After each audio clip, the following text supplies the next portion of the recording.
अध्याय 1591। तो फिर यह चीज एक उच्च स्तरीय जानवर के रूप में विकसित होती हुई प्रतीत होती है। अर्जुन ने अंडे के अंदर देखा, फिर उस चांदी के कवच को देखा जो उस छोटी चिड़िया ने पहना हुआ था, और कहा, तो क्या तुमने सांप की तरह अपनी त्वचा उतार दी? क्या तुमने उसका बाहरी खोल उतार दिया? बड़े सांप ने कहा, लगता है यह ऐसा ही होना चाहिए। ठीक इसी समय अंडे से फूटने वाली धड़कन एक बार फिर तीव्र हो गई। सटीक रूप से कहें तो यह इतना शक्तिशाली था कि यह एक स्पंदन में बदल जाता था। अंडे के छिलके की हर छलांग के साथ गुफा से गोलाकार प्रकाश की एक पतली परत फैल जाती थी। अर्जुन पालथी मारकर बैठ गया। इस शक्तिशाली आवेग शक्ति का प्रतिरोध करने के लिए उसे अपनी साधना तकनीक को प्रसारित करने हेतु अधिक ऊर्जा का उपयोग करना पड़ा। अर्जुन ने कहा, ये नाड़ी एक प्रकार का सुरक्षा तंत्र होना चाहिए। ये क्रूर जानवरों को उनके विकास के दौरान अन्य प्रजातियों द्वारा घात लगाए जाने से बचाता है। ऐसा शक्तिशाली आवेग एक क्रूर जानवर के विकास से उत्सर्जित एक विशाल ऊर्जा आघात है। मुझे लगता है कि स्वर्ण रक्त भयंकर जानवर प्रकट होने के बाद ऐसी शक्तिशाली आवेग क्षमता प्राप्त करने में सक्षम नहीं हो सकता है। हाँ, लेकिन इस समय सबसे महत्वपूर्ण बात यह नहीं है, बल्कि स्वर्ण रक्त वाला दुष्ट जानवर है। सांप उड़कर मानव रूप में परिवर्तित हो गया। वह अंडे के छिलके के सामने खड़ा होकर बोला, लगता है रजत रक्त वाला क्रूर जानवर एक महत्वपूर्ण अवस्था तक पहुंच गया है। एक बार यह इस अवस्था से गुजर जाए तो यह एक सच्चा स्वर्ण रक्त वाला क्रूर जानवर बन जाएगा। ये तो और भी अधिक भयावह अस्तित्व होगा।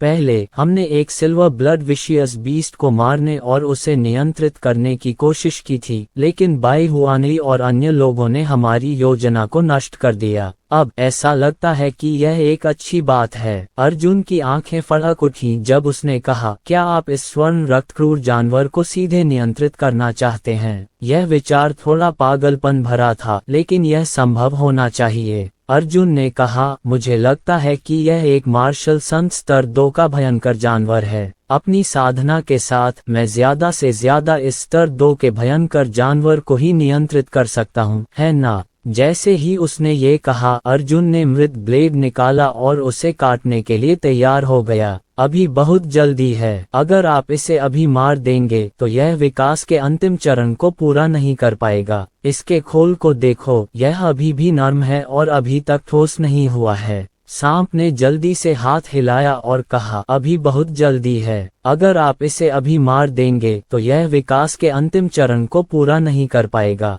चलो इसे मारने से पहले इसके विकसित होने और अंडे से बाहर निकलने का इंतजार करते हैं। तभी हम एक शुद्ध स्वर्ण रक्त वाला क्रूर जानवर प्राप्त कर पाएंगे। हाँ, मैं बहुत अधीर हूँ। अर्जुन ने मृतकों के ब्लेड को जमीन पर मार दिया। यह एक स्वर्ण रक्त क्रूर जानवर था जो रजत रक्त क्रूर जानवर से भी अधिक शक्तिशाली था। ये सोचकर कि वह इस स्वर्ग विरोधी राक्षस को नियंत्रित कर सकता है, अर्जुन उत्साहित होने से खुद को नहीं रोक सका। लेकिन क्या मैं अपनी ताकत से इसे एक ही वार में मार सकती हूँ? इसे मारने के बजाय इसे मुझे मारने मत देना, अर्जुन ने चिंतित होकर कहा। दूसरे स्तर का मार्शल संत गोल्डन ब्लड विशियस बीस्ट निश्चित रूप से ऐसा कुछ नहीं था जिसे 5वें स्तर का मार्शल संत एक ब्लेड लाइट से संभाल सकता था। यह एक समस्या है। शायद हम विनाशक ढाल का इस्तेमाल कर सकते हैं। सांप बुदबुदाया, विनाशक ढाल बहुत शक्तिशाली है, लेकिन इसकी गति और आक्रमण की गति बेहद धीमी है। इसका इस्तेमाल किसी पर हमला करने के लिए मुश्किल से ही किया जा सकता है।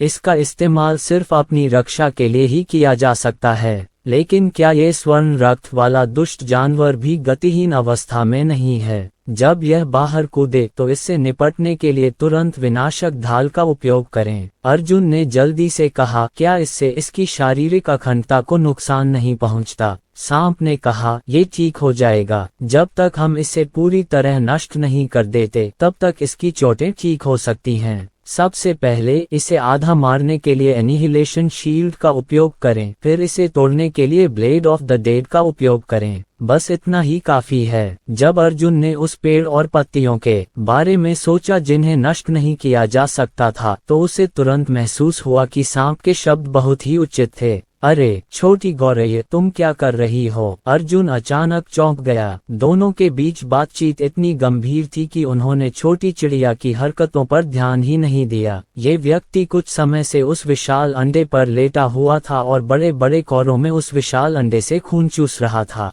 हे भगवान! अर्जुन चौंक गया और उसने पक्षी को वापस ले लिया। छोटे पक्षी के मुंह में सुनहरा खून भरा हुआ था। लानत है, इसे थूक दो! अर्जुन चिल्लाया। छोटे पक्षी ने अपना सिर खुजाया और खून को एक ही घूंट में निगल लिया। इस बार अर्जुन और बिग स्नैक हक्के बक्के रह गए। सब खत्म। इस छोटे से कमीने ने सुनहरे खून वाले क्रूर जानवर का खून पी लिया। यह मरेगा नहीं, है ना? अर्जुन ने चौंक कर पूछा। मैं कैसे अनुमान लगा सकता हूँ? मैंने पहली बार एक सुनहरे खून वाला क्रूर जानवर देखा है। मुझे इस तरह के प्राणी के बारे में कुछ भी नहीं पता। जैसे ही उसने यह बात कही, छोटी चिड़िया ने जम्हाई ली और अर्जुन के हाथ में सो गई। परिणाम स्वरूप एक और भी अकल्पनीय दृश्य सामने आया। नन्हे पक्षी के शरीर पर लगा चांदी का कवच सचमुच अपने आप गिर गया था। न केवल उसका कवच उतर गया, बल्कि उसके शरीर की बाहरी त्वचा भी सांप की केंचुली की तरह उतर गई। एक प्रामाणिक भयंकर पशु की त्वचा एक मजबूत खोल होती थी, जिस पर या तो आग की लपटें या चांदी के रूनिक पैटर्न होते थे। उस भयंकर जानवर को खाने के बाद उस छोटे पक्षी का शरीर उस भयंकर जानवर जैसा नहीं रहा। उसकी त्वचा अभी भी मुलायम थी, लेकिन उसकी त्वचा पर ज्वाला की एक परत उभर आई। लेकिन अब त्वचा की यह परत उतर चुकी है। कुछ ही सेकंड में पक्षी के शरीर की बाहरी परत पर श्लेष्मा झिल्ली की एक पतली परत दिखाई देने लगी। ये श्लेष्मा झिल्ली और भी मोटी होती गई। अंत में अर्जुन और बड़े सांप की अकल्पनीय गवाही के तहत छोटी चिड़िया एक छोटे अंडे में बदल गई। क्या ये छोटा पक्षी विकसित होगा? क्या ऐसी कोई चीज है? क्या यह एक छोटे सुनहरे रक्त वाले पक्षी में विकसित होगा? अर्जुन ने राहत की सांस ली और उस नन्हे पक्षी को अपनी बाहों में भर लिया। ये नन्हा जीव विश्व संहारक दिव्य बिजली खा भी ले तो भी ठीक रहेगा। अब जब तक जिंदा है ठीक रहेगा, उसने कहा। उसने कुछ साल पहले पुनरुत्थान की गोली खा ली थी, इसलिए वह यहाँ नहीं मरेगा। बड़े सांप ने कहा, कितना चमत्कारी इंसान है। सुनहरे खून वाले क्रूर जानवर का खून पीने के बाद उसे भी विकसित होना होगा। अक्षांश का अंतर यह है कि जिस अंडे के छिलके में वह रूपांतरित हुआ था, उससे उस तरह की धड़कन नहीं निकलती थी। अर्जुन ने कहा, इसका मतलब है कि छोटे पक्षी का मुख्य जीवन रूप पूरी तरह से नहीं बदला है। उसके पास केवल स्वर्ण रक्त क्रूर जानवर के कुछ गुण हैं, है ना? धमाका धमाका धमाका धमाका। हिंसक धड़कनों की लहरें गूंज उठीं। अर्जुन और बड़े सांप ने जल्दी से उस विशाल अंडे की ओर देखा। उन्होंने देखा कि विशाल अंडे का खोल अब मांसल नहीं रहा, बल्कि एक ठोस अंडे के खोल में बदल गया था। यह बाहर आ रहा है। बड़े सांप ने जल्दी से कहा, जल्दी तैयार हो जाओ। अंडे का छिलका हिंसक रूप से हिल रहा था और अधिक शक्तिशाली होता जा रहा था। अंडे के खोल के अंदर तीव्र प्रकाश का एक गोला था। जब ये तीव्र प्रकाश अंडे के खोल की परछाई पर पड़ता तो पता चलता कि अंदर कुटिलता से बैठा सुनहरे रक्त वाला वह भयंकर जानवर तेजी से आकार ले रहा था। उस खूंखार जानवर के शरीर पर कुछ कड़े किनारे दिखाई दिए। यह उसका बिल्कुल नया सुनहरा रक्त कवच हो सकता है जिसे ढाला जा रहा था। अर्जुन घबरा गया। उसने डेथ ब्लेड निकाला और बाएं हाथ से एनिहिलेशन शील्ड छोड़ने की तैयारी की। अंडे का छिलका अधिक तेजी से और अधिक चमकीला उछला। अंततः आधे मिनट बाद अंडे का छिलका बंद हो गया और प्रकाश गायब हो गया।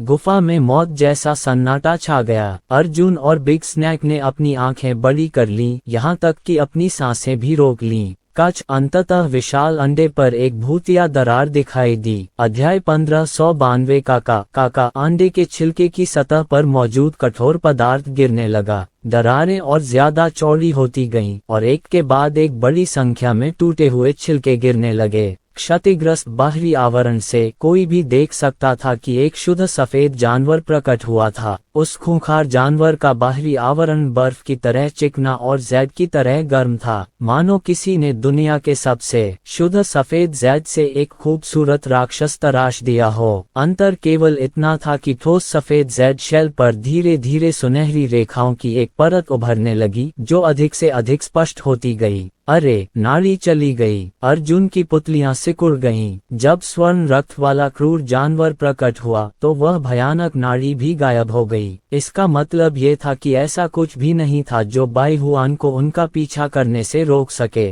धिक्कार है, धिक्कार है। अर्जुन ने विशाल कृपाण पकड़ लिया और उसे काटने ही वाला था। वह बाई हुआनी और बाकी लोगों के दौड़कर आने से पहले ही उस सुनहरे खून वाले क्रूर जानवर को जल्दी से वश में कर लेना चाहता था। हालांकि क्या वर्तमान स्वर्ण रक्त विशेष जानवर पूरी तरह से विकसित हो चुका है? यह अभी तक समाप्त नहीं हुआ है। यदि वह इसे अभी काट डाले तो क्या उसे केवल स्वर्ण रक्त वाले क्रूर जानवर का अर्ध तैयार उत्पाद ही मिलेगा? क्या ये बहुत बड़ी बर्बादी नहीं है? एक और अर्जुन ये तय नहीं कर पा रहा था कि स्वर्ण रक्त वाला क्रूर जानवर पूरी तरह से आकार ले चुका है या नहीं। दूसरी ओर उसे इस खतरे का सामना भी करना था कि बाई हुआनी और अन्य लोग किसी भी क्षण हमला कर सकते थे। एक पल के लिए अर्जुन दुविधा में पड़ गया। इस समय वह जिस चीज के लिए लड़ रहा था वह एक मनोवैज्ञानिक गुण था। जल्दी करो और निर्णय लो, बड़े सांप ने जल्दी से कहा। अर्जुन ने डेथ ब्लेड को कसकर पकड़ रखा था, लेकिन फिर भी उसने एनिहिलेशन शील्ड को नहीं बुलाया। उसके माथे से ठंडा पसीना टपक रहा था और उसका दिल तेजी से धड़क रहा था।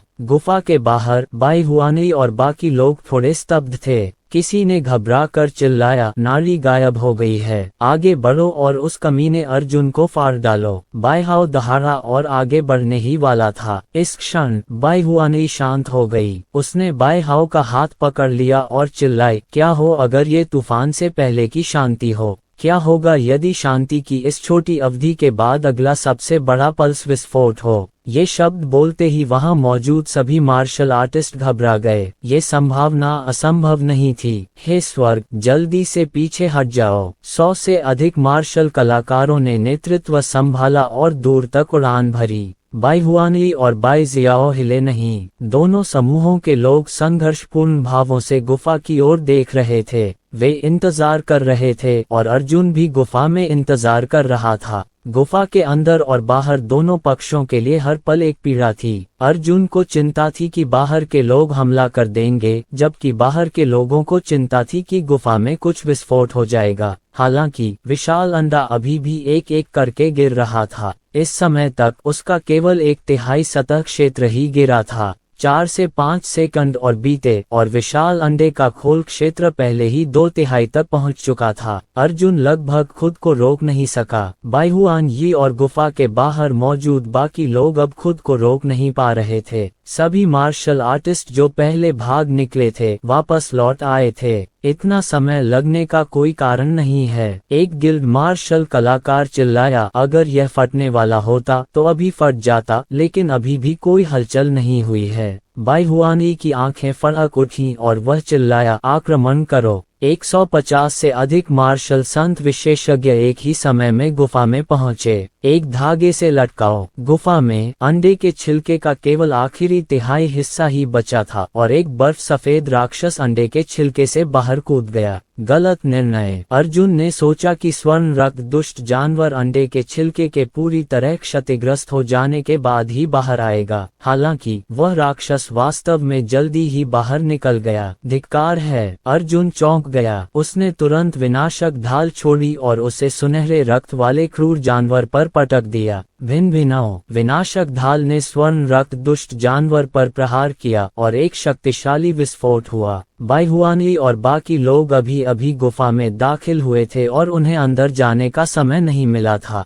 जब उन्होंने विस्फोट सुना तो उन्हें सोचने या प्रतिक्रिया देने का भी समय नहीं मिला और समूह बाहर उड़ गया। वे भयभीत पक्षियों की तरह थे। किसी भी ध्वनि से उन्हें अंतिम महान नाड़ी विस्फोट के आगमन का भ्रम हो सकता था। 100 से अधिक मार्शल कलाकार जानलेवा गति से सैकड़ों मील दूर भाग गए। हालांकि जब उन्होंने अचानक पीछे मुड़कर देखा कि गुफा अभी भी बरकरार है तो वे सभी समझ गए कि वे जल्दी ही बच निकले थे। ये कोई विस्फोट नहीं है, बाईहाउस जोर से चिल्लाया। अभी कौन सा कमीना सबसे पहले भाग गया? ये पापा उसे खुद फाड़ डालेंगे। बाई हुआनली और बाई जियाओ के पास बाईहाओ पर ध्यान देने का समय ही नहीं था। वे दोनों एक ही समय पर गुफा में घुस चुकी थीं। वे दोनों गति के लिए प्रतिस्पर्धा कर रहे थे और दोनों ही जल्द से जल्द गुफा में प्रवेश करना चाहते थे। चांदी का कवच अभी भी दूसरे स्थान पर था। शायद गुफा में और भी चौंकाने वाले खजाने थे। इस बार 5 सेकंड बीत चुके थे। 5 सेकंड पहले तुम्हारी आंखें अभी तक क्यों नहीं बुझीं? गुफा में अर्जुन को ठंडा पसीना आ गया। अतुलनीय रूप से शक्तिशाली विनाशक शील्ड ने वास्तव में स्वर्ण रक्त क्रूर जानवर के शरीर के आधे हिस्से को तुरंत नष्ट नहीं किया।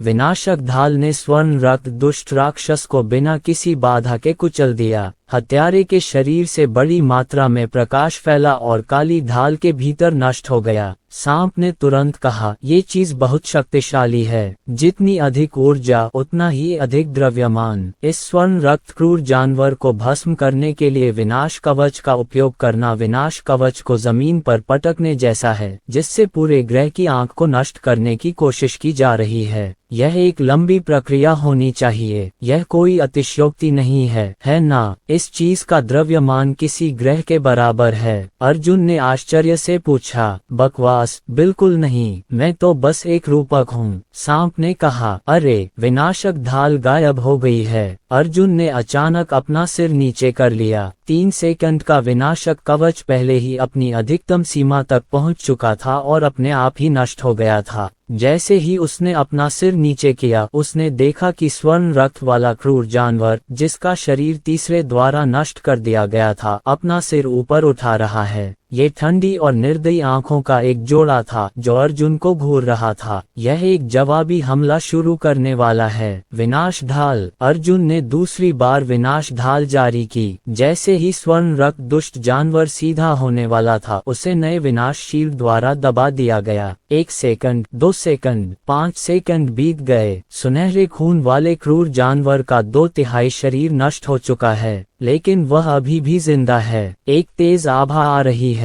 ये पहले ही प्रवेश कर चुकी है। ये बाई हुआनली और अन्य हैं। बच्चे अर्जुन, हमला करो। सांप दहाड़ा। अर्जुन की पुतलियां सिकुड़ गईं और वह चिल्लाया, लेकिन ये क्या है? इस चीज का 1/3 शरीर अभी भी बाकी है। मुझे डर है कि यह सूख नहीं पाएगा। अरे, हम अंदर हैं। सब लोग अंदर हैं। सांप दहाड़ा। गुफा के प्रवेश द्वार पर बाई हुआनली और अन्य लोग पहले ही गुफा में घुस गए थे और अंदर की ओर दौड़ रहे थे। बाई हुआनली और बाई शियाओ अभी भी चिंतित थे और अपनी सबसे तेज गति का इस्तेमाल करने की हिम्मत नहीं जुटा पा रहे थे। उन्हें नहीं पता था कि गुफा में कौन से अनजान खतरे छिपे हैं। हालांकि वे पहले खजाना छीनने के लिए उत्सुक थे, इसलिए उन दोनों ने आगे बढ़ने का विकल्प नहीं चुना। तेज नहीं, धीमे भी मदद नहीं कर सकते, बस पूरे रास्ते जॉगिंग करते रहें। हालांकि गुफा कुल मिलाकर इतनी लंबी नहीं थी। उसके ठीक सामने एक मोड़ दिखाई दिया। जल्दी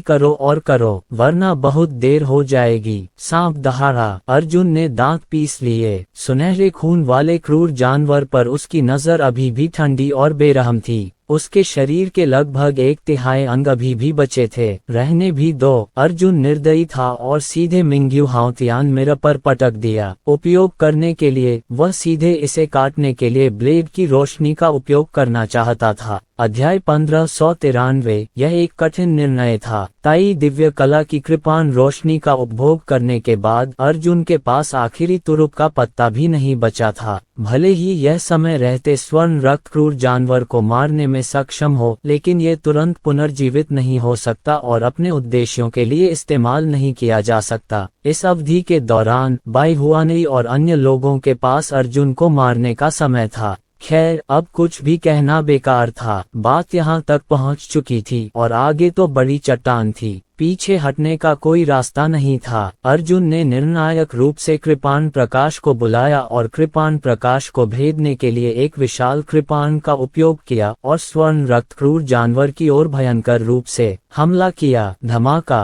5वें स्तर के मार्शल संत की कृपाण की रोशनी शुद्ध नेदर सिल्वर पर आधारित थी। इसने दूसरे स्तर के मार्शल संत के स्वर्ण रक्त वाले दुष्ट जानवर को पूरी तरह से भेद दिया, जिसका शरीर 1/3 से भी कम बचा था। उसी समय इस स्लैश के कारण उत्पन्न उतार चढ़ाव तुरंत एक आश्चर्यजनक विस्फोट में बदल गया। उसी समय बाई हुआनई और बाई जियाओ एक साथ मोड़ से अंदर आईं। दोनों ने पहले ही अपना सिर अंदर डाल दिया था। हालांकि वे दोनों मार्शल संत अवस्था के 5वें स्तर पर थे और वे स्वर्गीय शब्द निर्माण के शीर्ष विशेषज्ञ भी थे। उनकी प्रतिक्रिया क्षमताएं अद्भुत थीं। प्रतिक्रिया करने की उनकी भयानक क्षमता ने ही वास्तव में उन्हें नुकसान पहुंचाया था। विस्फोट। उन दोनों ने अभी ये 2 शब्द भी नहीं कहे थे कि वे एक साथ गुफा से बाहर भाग गए। जब वे सभी गुफा से बाहर उड़े और कई 100 ली दूर तक उड़े, तब तक विस्फोट शब्द की अंतिम ध्वनि भी नहीं हुई थी। वे दोनों एक ही समय में बच निकले, जैसा कि उन्होंने अपनी आंखों से देखा और बताया। जब वे बाहर उड़े तो उनके मन ने पहले ही शांतिपूर्वक विश्लेषण कर लिया था और जो कुछ उन्होंने देखा था उसका आकलन कर लिया था। उन्हें पहले से ही पता था कि ये कोई पल्स विस्फोट नहीं था। जैसे ही वे भागे, उन्होंने देखा कि ये अर्जुन था जो अपनी कृपाण की रोशनी से एक अजीब राक्षस को काट रहा था। वापस जाओ। बाई हुआनई उसकी बार बार की अति सावधानी से चिढ़ गई। वह गुस्से से चीखी और अपनी गति तेज कर दी। 1 सेकंड के 10वें हिस्से से भी कम समय में बाई हुआनई और बाई जियाओ दोनों गुफा में घुस गए। इस समय पहले से मौजूद 150 मार्शल कलाकार गुफा में प्रवेश करने ही वाले थे, लेकिन जब उन्होंने विस्फोट सुना और बाई हुआनई और बाई शियाओ को एक साथ उड़ते हुए देखा तो उन्हें पूर्वाभास हो गया कि कुछ गड़बड़ है। हालांकि उनकी प्रतिक्रिया इतनी तेज नहीं थी। वे बस थोड़ा स्तब्ध थे, लेकिन भागने के लिए बहुत देर हो चुकी थी। ये वास्तव में वह स्तब्ध करने वाला समय था जिसने उन्हें ये पता लगाने की अनुमति दी कि विस्फोट एक पल्स पावर नहीं था, बल्कि एक डिपक्यूई विस्फोट था। शुल्क। 100 से अधिक लोग गुफा में घुस गए और सुरंग से बेतहाशा भागे। उसके बाद बाई हुआनई और बाई जियाओ प्रकाश की 2 किरणों में बदल गए और सभी को पहाड़ की दीवार पर पटक दिया। वे दोनों तुरंत गुफा के सबसे गहरे भाग में पहुंचे। उसी समय उसने देखा कि अर्जुन हाथ में एक विशाल कृपाण लिए अकेला खड़ा है। इस समय अर्जुन ने पहले ही अपना चांदी का कवच पहन लिया था।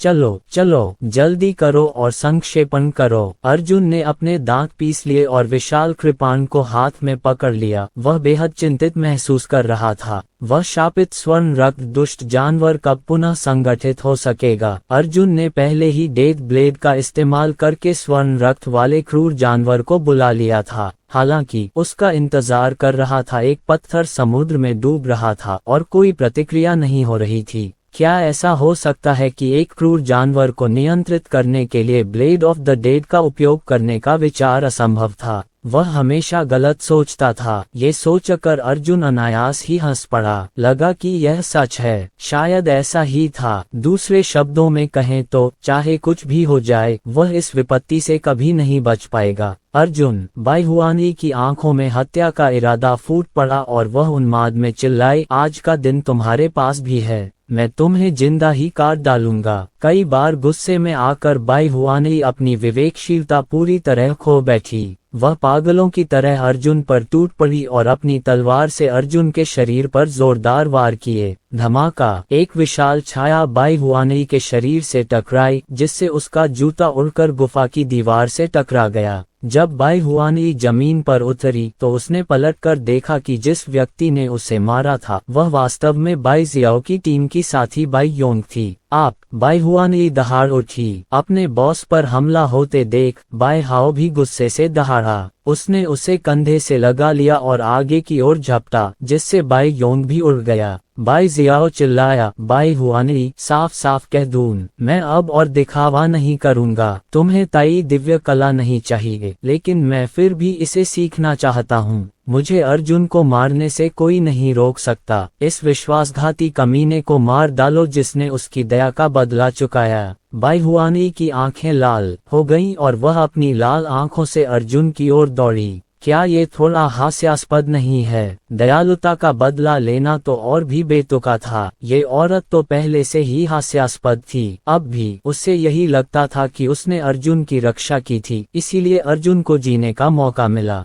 बाई जियाओ दौड़कर आया और बाई हुआनई की आस्तीन पकड़ ली और चिल्लाया, वह अब और नहीं बच सकता। बाई हुआनई ने बाई जियाओ को बाहर निकाल दिया और दहाड़ा, भागो, तुमने हमारे बॉस को छूने की हिम्मत कैसे की? क्या तुम सच में खुद को स्वर्ग और देवता समझते हो? बाई शियाओ का एक साथी गुस्से से भर गया। वह आगे बढ़ा और बाई हुआनई की पीठ पर लात मारी। बाई हुआनई को धक्का देकर दूर उड़ा दिया गया। उसी समय बाई जिंग आगे आए और बाई हुआनई को गले लगा लिया। बाई वुचेन ने तलवार अपने हाथ में पकड़ी और बाई शियाओ के साथी पर वार किया। उस व्यक्ति का हाथ वास्तव में बाई वुचेन की तलवार से कट गया था। एक क्षण में ही वहां सन्नाटा छा गया। 100 से ज्यादा गिल्ड सदस्यों ने बाई शियाओ के साथी के टूटे हुए हाथ को घबराहट से देखा। उन्होंने जल्दी से कहा, ये जगह हमारे ज्यादा देर तक रुकने लायक नहीं है, जल्दी से खींचो। एक के बाद एक 100 से अधिक लोग गुफा से भाग निकले। बाई वुचेन दंग रह गया। उसने अपने हाथ में तलवार देखी। उसे उम्मीद नहीं थी कि वह गलती से अपने साथी बाई शियाओ का हाथ काट देगा।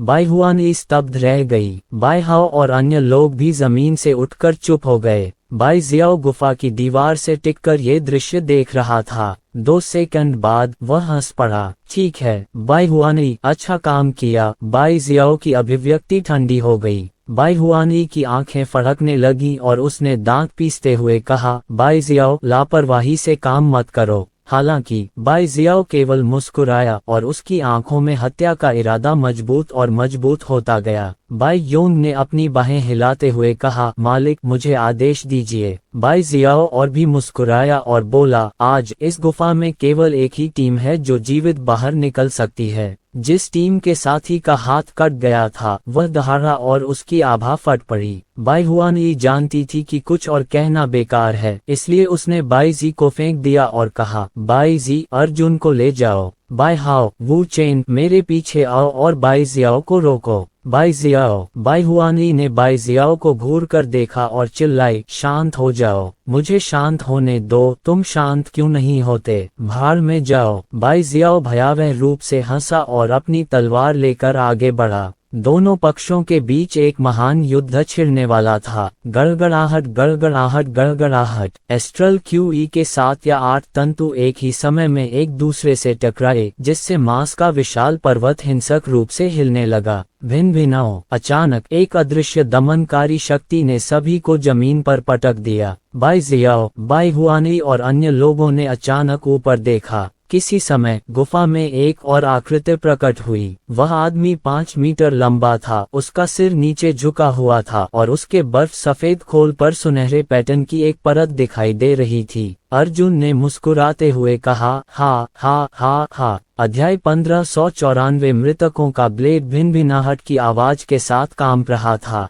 अर्जुन पुनर्जीवित स्वर्ण रक्त क्रूर जानवर को महसूस कर सकता था। ये चीज अभी भी अपने क्षतिग्रस्त शरीर का केवल 1/3 ही बची थी, लेकिन हवा में बड़ी संख्या में मूलकण थे जो पहले विनाश कवच द्वारा नष्ट किए जा चुके थे। उनमें से बड़ी मात्रा में स्वर्ण रक्त वाले दुष्ट जानवर के शरीर पर संघनित होकर उसके शरीर का पुनर्निर्माण कर रहे थे। बाई हुआनई ने ठंडी सांस ली। सोना, सोना। ये औरत भी निर्दयी थी। जैसे ही उसने स्वर्ण रक्त क्रूर जानवर को देखा, उसने अपना पैर उठाया और बाई वुचेन को स्वर्ण रक्त क्रूर जानवर की ओर लात मारी। उसने अपने साथियों को छोड़ दिया और बेतहाशा गुफा से बाहर भाग गई। उसने सोचा कि यह एक जंगली, सुनहरे खून वाला जानवर है और यह उस प्रकार का जानवर है जो बिना कुछ कहे किसी भी इंसान का वध कर सकता है। लेकिन वास्तव में ये स्वर्ण रक्त क्रूर जानवर वास्तव में अर्जुन द्वारा नियंत्रित था। ये हिला नहीं। बाई वुचेन ने सुनहरे खून वाले क्रूर जानवर पर जोर से वार किया और उछलकर वापस गिर पड़ा। वह गुस्से से दहाड़ा, बाई हुआनई, कमीनी। बाई जियाओ सबसे निर्दयी था। उसने तुरंत अपना मन बनाया और सुनहरे खून वाले क्रूर जानवर की ओर दौड़ पड़ा। उसने अपने हाथ में बड़ी तलवार लहराई और स्वर्ण रक्त वाले क्रूर जानवर को 2 टुकड़ों में विभाजित करने का प्रयास किया, इससे पहले कि वह पूरी तरह से ठीक हो जाए।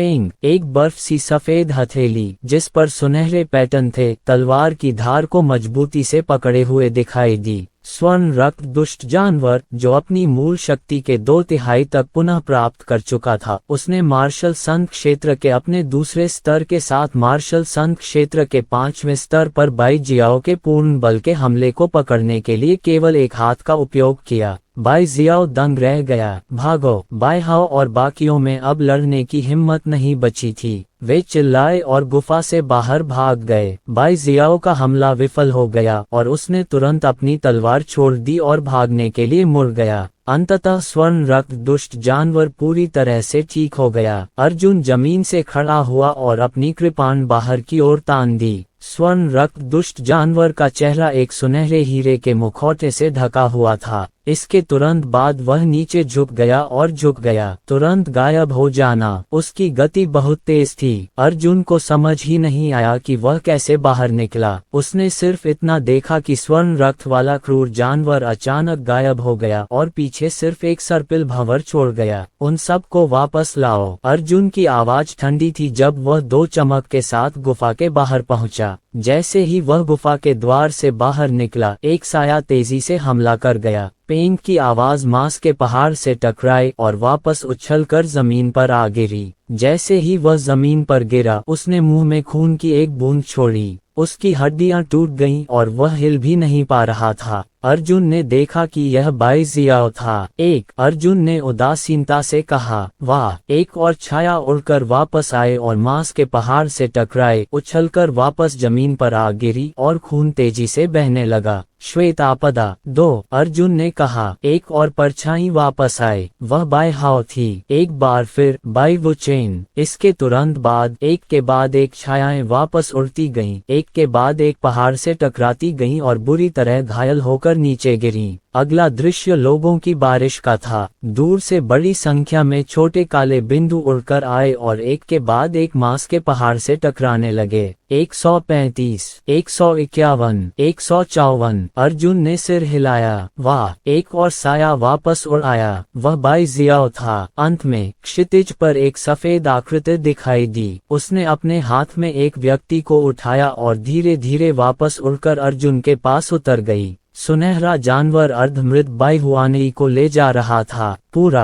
अर्जुन ने अपनी उंगलियां चटकाईं। 100 से अधिक मार्शल ऋषि मीट पर्वत की तलहटी में दर्द से कराहते हुए पड़े थे। अर्जुन उड़कर आया और उनके चेहरे पर कोई दया नहीं दिखाई दी और उनकी ओर देखने लगा। बाई हुआनई का पूरा शरीर खून से लथपथ था। वह दुखी होकर मुस्कुराए और बोली, अर्जुन, कमीने, खांसते हो तुमने उस सुनहरे जानवर को कैसे काबू में किया? तुम खांसते हो, तुम कमीने, वास्तव में तुम्हारे पास अभी भी यह कौशल है। अर्जुन धीरे धीरे नीचे उतरा और बाई हुआनई के सामने जमीन से 3 इंच दूर उतरा। वह नीचे झुका और अपना सिर नीचे कर लिया। बाई हुआनई, मैंने पहले ही कहा था, मैं तुम्हें इसकी कीमत चुकाने पर मजबूर करूंगा। पानी की एक बूंद की दयालुता का बदला स्वाभाविक रूप से उमड़ते झरने को चुकाना चाहिए। अब समय आ गया है कि मैं अपनी दयालुता का बदला चुकाऊं। बाई हुआनई ने अचानक अपना सिर उठाया। उसके मुंह में एक तेज रोशनी खिल उठी। उसने अर्जुन की ओर एक तेज रोशनी का गुब्बारा फुला दिया। 5वां मार्शल सेंट चरण, स्वर्गीय शब्द पीढ़ी में सर्वश्रेष्ठ में से एक। ये दीपक गुब्बारा अर्जुन के शरीर में टूट गया, अर्जुन को टुकड़ों में तोड़ने के लिए पर्याप्त। लेकिन उसी समय स्वर्ण रक्त दुष्ट जानवर की हथेली अचानक एस्ट्रल गुब्बारे की उड़ान के रास्ते में आ गई और सीधे एस्ट्रल गुब्बारे को अपनी हथेली से पकड़ लिया। सूक्ष्म गुब्बारा हिंसक रूप से कंपन कर रहा था, लगातार आगे की ओर बढ़ रहा था, लेकिन चाहे जो भी हो, वह स्वर्ण रक्त क्रूर जानवर की हथेली का सामना करने में असमर्थ था। तस्क, अर्जुन ने अपना सिर हिलाया। तुम्हें सचमुच कोई शिकायत है? मैंने तुम्हें भर्ती नहीं किया, लेकिन तुम इतने गुस्से में थे। मुझे तो ये भी नहीं पता कि तुम्हारा गुस्सा कहाँ से आया। मैं ही हूँ जिसे तुमने बार बार परेशान किया है। तुम किस बात पर गुस्सा हो? तुम्हें मुझ पर गुस्सा होने का क्या हक है? जिसे गुस्सा होना चाहिए वह मैं हूँ। अर्जुन की आंखें ठंडी थीं जब उसने मन ही मन सोचा। सुनहरे खून वाले क्रूर जानवर ने अर्जुन के आदेशों का पूरी तरह पालन किया। स्वर्ण रक्त भयंकर जानवर ने अपनी लंबी पूंछ लहराई और पू ध्वनि के साथ बाई हुआनई के कंधे को छेद दिया। आह! bai हुआनई ने एक दयनीय चीख निकाली और चिल्लाया, सर्वोच्च अधिपति शरीर। चर्चा, bai हुआनई का शरीर तुरंत मजबूत हो गया। अत्याचारी शरीर, अत्याचारी शरीर, अत्याचारी पूर्वज। अर्जुन चिल्लाया। स्वर्ण रक्त क्रूर जानवर ने bai हुआनई का बायां हाथ फाड़ दिया। bai हुआनई की दयनीय चीख पहले ही बादलों को चीरकर बाहर आ चुकी थी। bai हुआनई, क्या तुम जानती हो कि मैं तुमसे कितनी नफरत करता हूँ? अर्जुन ने अपनी आवाज धीमी करते हुए कहा, मुझे वो सब कुछ चाहिए जो तुमने मुझे दिया है। मैं, कमीने, हुआनी को रिहा करो। bai हाओ ने दहाड़ते हुए अर्जुन को रोका। सुनहरा खून वाला क्रूर जानवर तुरंत गायब हो गया। जब वह bai हुआनी के पास फिर से प्रकट हुआ तो उसने पहले से ही bai हाओ का खून से लथपथ सिर अपने हाथ में पकड़ रखा था। bai जियाओ और बाकी लोगों ने ठंडी सांस ली। किसी ने ध्यान नहीं दिया कि सुनहरे खून वाले क्रूर जानवर ने bai हाओ को कैसे मार डाला था। पूरी प्रक्रिया इतनी तेजी से हुई कि उन्होंने कोई प्रतिक्रिया भी नहीं दी। अर्जुन को बीच में ही टोक दिया गया और उसने आगे कहा, लेकिन तुम जानते हो, मेरा तुम्हें मारने का इरादा नहीं है। हालांकि तुम दोनों घिनौने हो, मेरे लिए तुम्हारी तरह पूरी तरह से गंदा बनना असंभव है। सब जानते हैं कि मैं bai वंश से हूँ। हालांकि अब मैं आदित्य नहीं हूँ, फिर भी हमारा वंश एक ही है। आज वह दिन है जब मेरे और bai कबीले के बीच धार्मिकता टूट जाएगी। एक बार तुम्हारी बांह काट दी जाए तो छोटे गुप्त क्षेत्र में शत्रुता समाप्त हो जाएगी। अब से हम हमेशा दुश्मन रहेंगे। अगर मैं तुम्हें फिर से देखूंगा तो मैं तुम्हें निश्चित रूप से बेरहमी से मार डालूंगा। भाड़ में जाओ। स्वर्ण रक्त दुष्ट जानवर ने bai हुआनई को रिहा कर दिया। bai हुआनई ने अर्जुन को विषैली निगाहों से देखा और दूर उड़ते हुए अपने कटे हुए हाथ को ढक लिया। अर्जुन ने एक लंबी आह भरी और आसमान की ओर देखते हुए कहा, ये बेहतर होगा कि दुनिया मुझे सहन करे, बजाय इसके कि मैं दुनिया को सहन करूं। अध्याय 1595। ये कहने के बाद अर्जुन ने bai जियाओ और अन्य लोगों की ओर देखा और कहा, क्या आपको लगता है कि मैं ऐसा व्यक्ति हूँ? अगर ऐसा है तो आप लोग मेरी बहुत ज्यादा चापलूसी कर रहे हैं। जाओ, उसे पकड़ो। bai जियाओ और अन्य लोगों की अचंभित निगाहों के सामने स्वर्ण रक्त दुष्ट जानवर मौके पर ही गायब हो गया। बाद में उसने bai हुआनई को पकड़ लिया, जो गुस्से में गालियां दे रही थी, और bai हुआनई को अपने पैरों तले रौंदते हुए वापस उड़ गया। bai हुआनई ने गुस्से से कहा, तुम कमीने जो अपना वादा नहीं निभाते, क्या तुम मुझे जाने नहीं दोगे? अर्जुन ने कहा, ओह सच में, मैंने ये पहले भी कहा था। ठीक है, मैं अपनी बात से पीछे हट रही हूँ। कमीने, bai हुआनई ने गुस्से से शाप दिया। अर्जुन मुस्कुराया और बोला, क्या तुम बहुत गुस्से में हो? क्या तुम्हें लगता है कि एक सेकंड पहले तुम बच गए थे और अगले ही सेकंड तुम निराशा की अंतहीन खाई में गिर गए? पहले जब मैंने अपनी जान बचाने के लिए संघर्ष किया था और खजाना छीन लिया था तो तुमने उसे छीन लिया था। मुझे भी ऐसा ही लगता है। क्या अब आप इसे महसूस कर सकते हैं? अर्जुन जोर से हंसा। तुम अब भी मुझ पर विश्वास करते हो जब मैंने कहा था कि मैं आज bai कबीले से पूरी तरह नाता तोड़ दूंगा? क्या तुमने मुझ पर विश्वास किया? मैंने पैतृक बलिदान समारोह में bai कबीले से नाता तोड़ लिया था और मुझे अभी भी आज तक इंतजार करना होगा। bai हुआनई ने दुखी होकर मुस्कुराते हुए कहा, तुम भी एक बदमाश बन गए हो। तुम वह आखिरी व्यक्ति बन गए हो जो तुम बनना चाहते थे। अर्जुन, तुम बहुत दयनीय हो। अर्जुन ने सिर हिलाया और कहा, हाँ, मैंने पहले भी कहा था कि मैं तुम्हारी तरह कूड़ा नहीं बनूंगा। मैं झूठ नहीं बोल रहा हूँ, क्योंकि तुम जैसे घटिया लोगों के खिलाफ मैं घटिया से भी ज्यादा घटिया बनना चाहता हूँ। ये तुम्हारे लिए उचित है ना? मुझे ही क्यों नर्म दिल होना चाहिए? दूसरों को मुझे थप्पड़ क्यों मारना चाहिए? मुझे अभी भी मुस्कुराना होगा और कहना होगा, इससे कोई फर्क नहीं पड़ता, मुझे परवाह नहीं है। तुम क्या सोच रहे हो? क्या तुम मुझे बेवकूफ समझते हो? स्वर्ण रक्त क्रूर जानवर ने bai हुआनई का दाहिना हाथ एक झटके से फाड़ दिया। अर्जुन ने अपना दाहिना हाथ पकड़ा और bai हुआनई की भंडारण अंगूठी उसके हाथ में आ गई। जो चीजें तुमने मुझसे चुराई थीं, वे सब यहाँ हैं, है ना? अब उन्हें उनके मूल मालिकों के पास वापस लौटने का समय आ गया है। बाई हुआनई ने दुखी होकर मुस्कुराते हुए कहा, अर्जुन तुम असफल हो गए। तुम कहते रहते हो कि तुम बाई कबीले से निपटना चाहते हो, लेकिन चाहे तुम इसे स्वीकार करने में कितने भी अनिच्छुक क्यों न हो, तुम अभी भी बाई कबीले के सदस्य हो। तुम्हारी वर्तमान शैली और बाई कबीले की शैली में क्या अंतर है? तुम हम हो, अगर तुम मर भी गए तो भी तुम हम ही हो। हा हा हा हा हा, तुम गलत हो। अर्जुन ने सिर हिलाया। ऐसा मत सोचो कि सिर्फ बुरे लोगों को ही निर्दयी होने का हक है। अगर मेरे जैसे नेक लोग तुम्हारे साथ सहनशीलता से पेश आते तो दुनिया कब की खत्म हो गई होती।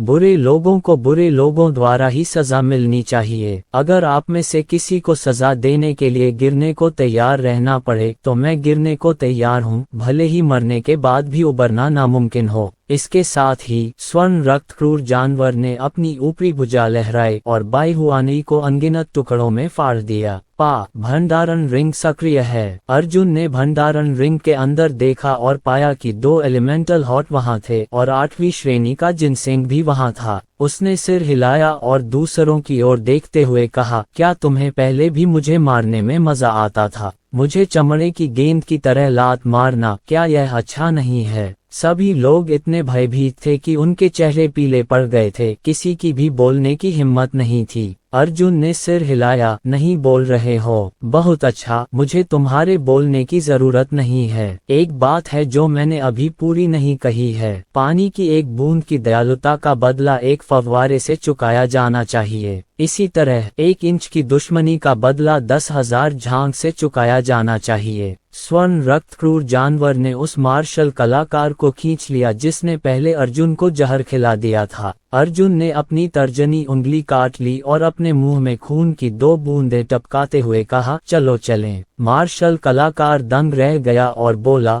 अगर तुम चाहो तो मुझे मार सकते हो। मुझे अच्छा समय दो। मेरे साथ बाई हुआनई के साथ खेलने जैसा खिलवाड़ मत करना। अर्जुन ने उसकी उपेक्षा की और अन्य मार्शल कलाकारों से बदला लेने चला गया। बहुत जल्दी एक के बाद एक करुण चीखें गूंजने लगीं। स्वर्ण रक्त क्रूर राक्षस ने इन अमानवीय दरिंदों को इतनी बेरहमी से पीटा कि वे चारों तरफ चीखने चिल्लाने लगे। ये देखकर अर्जुन का खून पीने वाला मार्शल आर्टिस्ट थोड़ा हिचकिचाया। उसने देखा कि अर्जुन ने सचमुच उसकी उपेक्षा की है, इसलिए वह सावधानी से थोड़ा पीछे हट गया। ये देखकर कि अर्जुन अभी भी उसे अनदेखा कर रहा है, वह जल्दी से भाग गया। मार्शल आर्टिस्ट के भाग जाने के बाद अर्जुन ने मुड़कर दूर तक देखा। वह मुस्कुराया और बोला, मेरा खून पीना मौत से भी ज्यादा भयानक है। आप बस धीरे धीरे अंतहीन दर्द और पीड़ा से गुजरते हैं। अर्जुन की जटिल रक्त संरचना का सामना कोई नहीं कर सकता था। जिसने भी इसे खाया था उसे ऐसा लगता था जैसे वे हर दिन नरक में संघर्ष कर रहे हों। अंततः उस व्यक्ति के मानसिक विघटन से उसकी तंत्रिकाओं में अराजकता उत्पन्न हो जाएगी और अंततः वह आत्मविनाश कर लेगा। अंतहीन यातनाएं सहने के बाद भी उसके बचने की कोई संभावना नहीं थी। अर्जुन ने गहरी सांस ली, बाई शियाओ और अन्य लोगों की ओर देखा और कहा, बाई कबीले, मैं तुम्हारा दुष्स्वप्न हूँ। ऐसा कहकर अर्जुन मुड़ा और चला गया। सुनहरे खून वाला क्रूर जानवर आसमान में उड़ गया। आधे सेकंड बाद आसमान में रोशनी की एक किरण दिखाई दी। आकाश से प्रकाश उतरा और सीधे मीट पर्वत की तलहटी पर गिरा।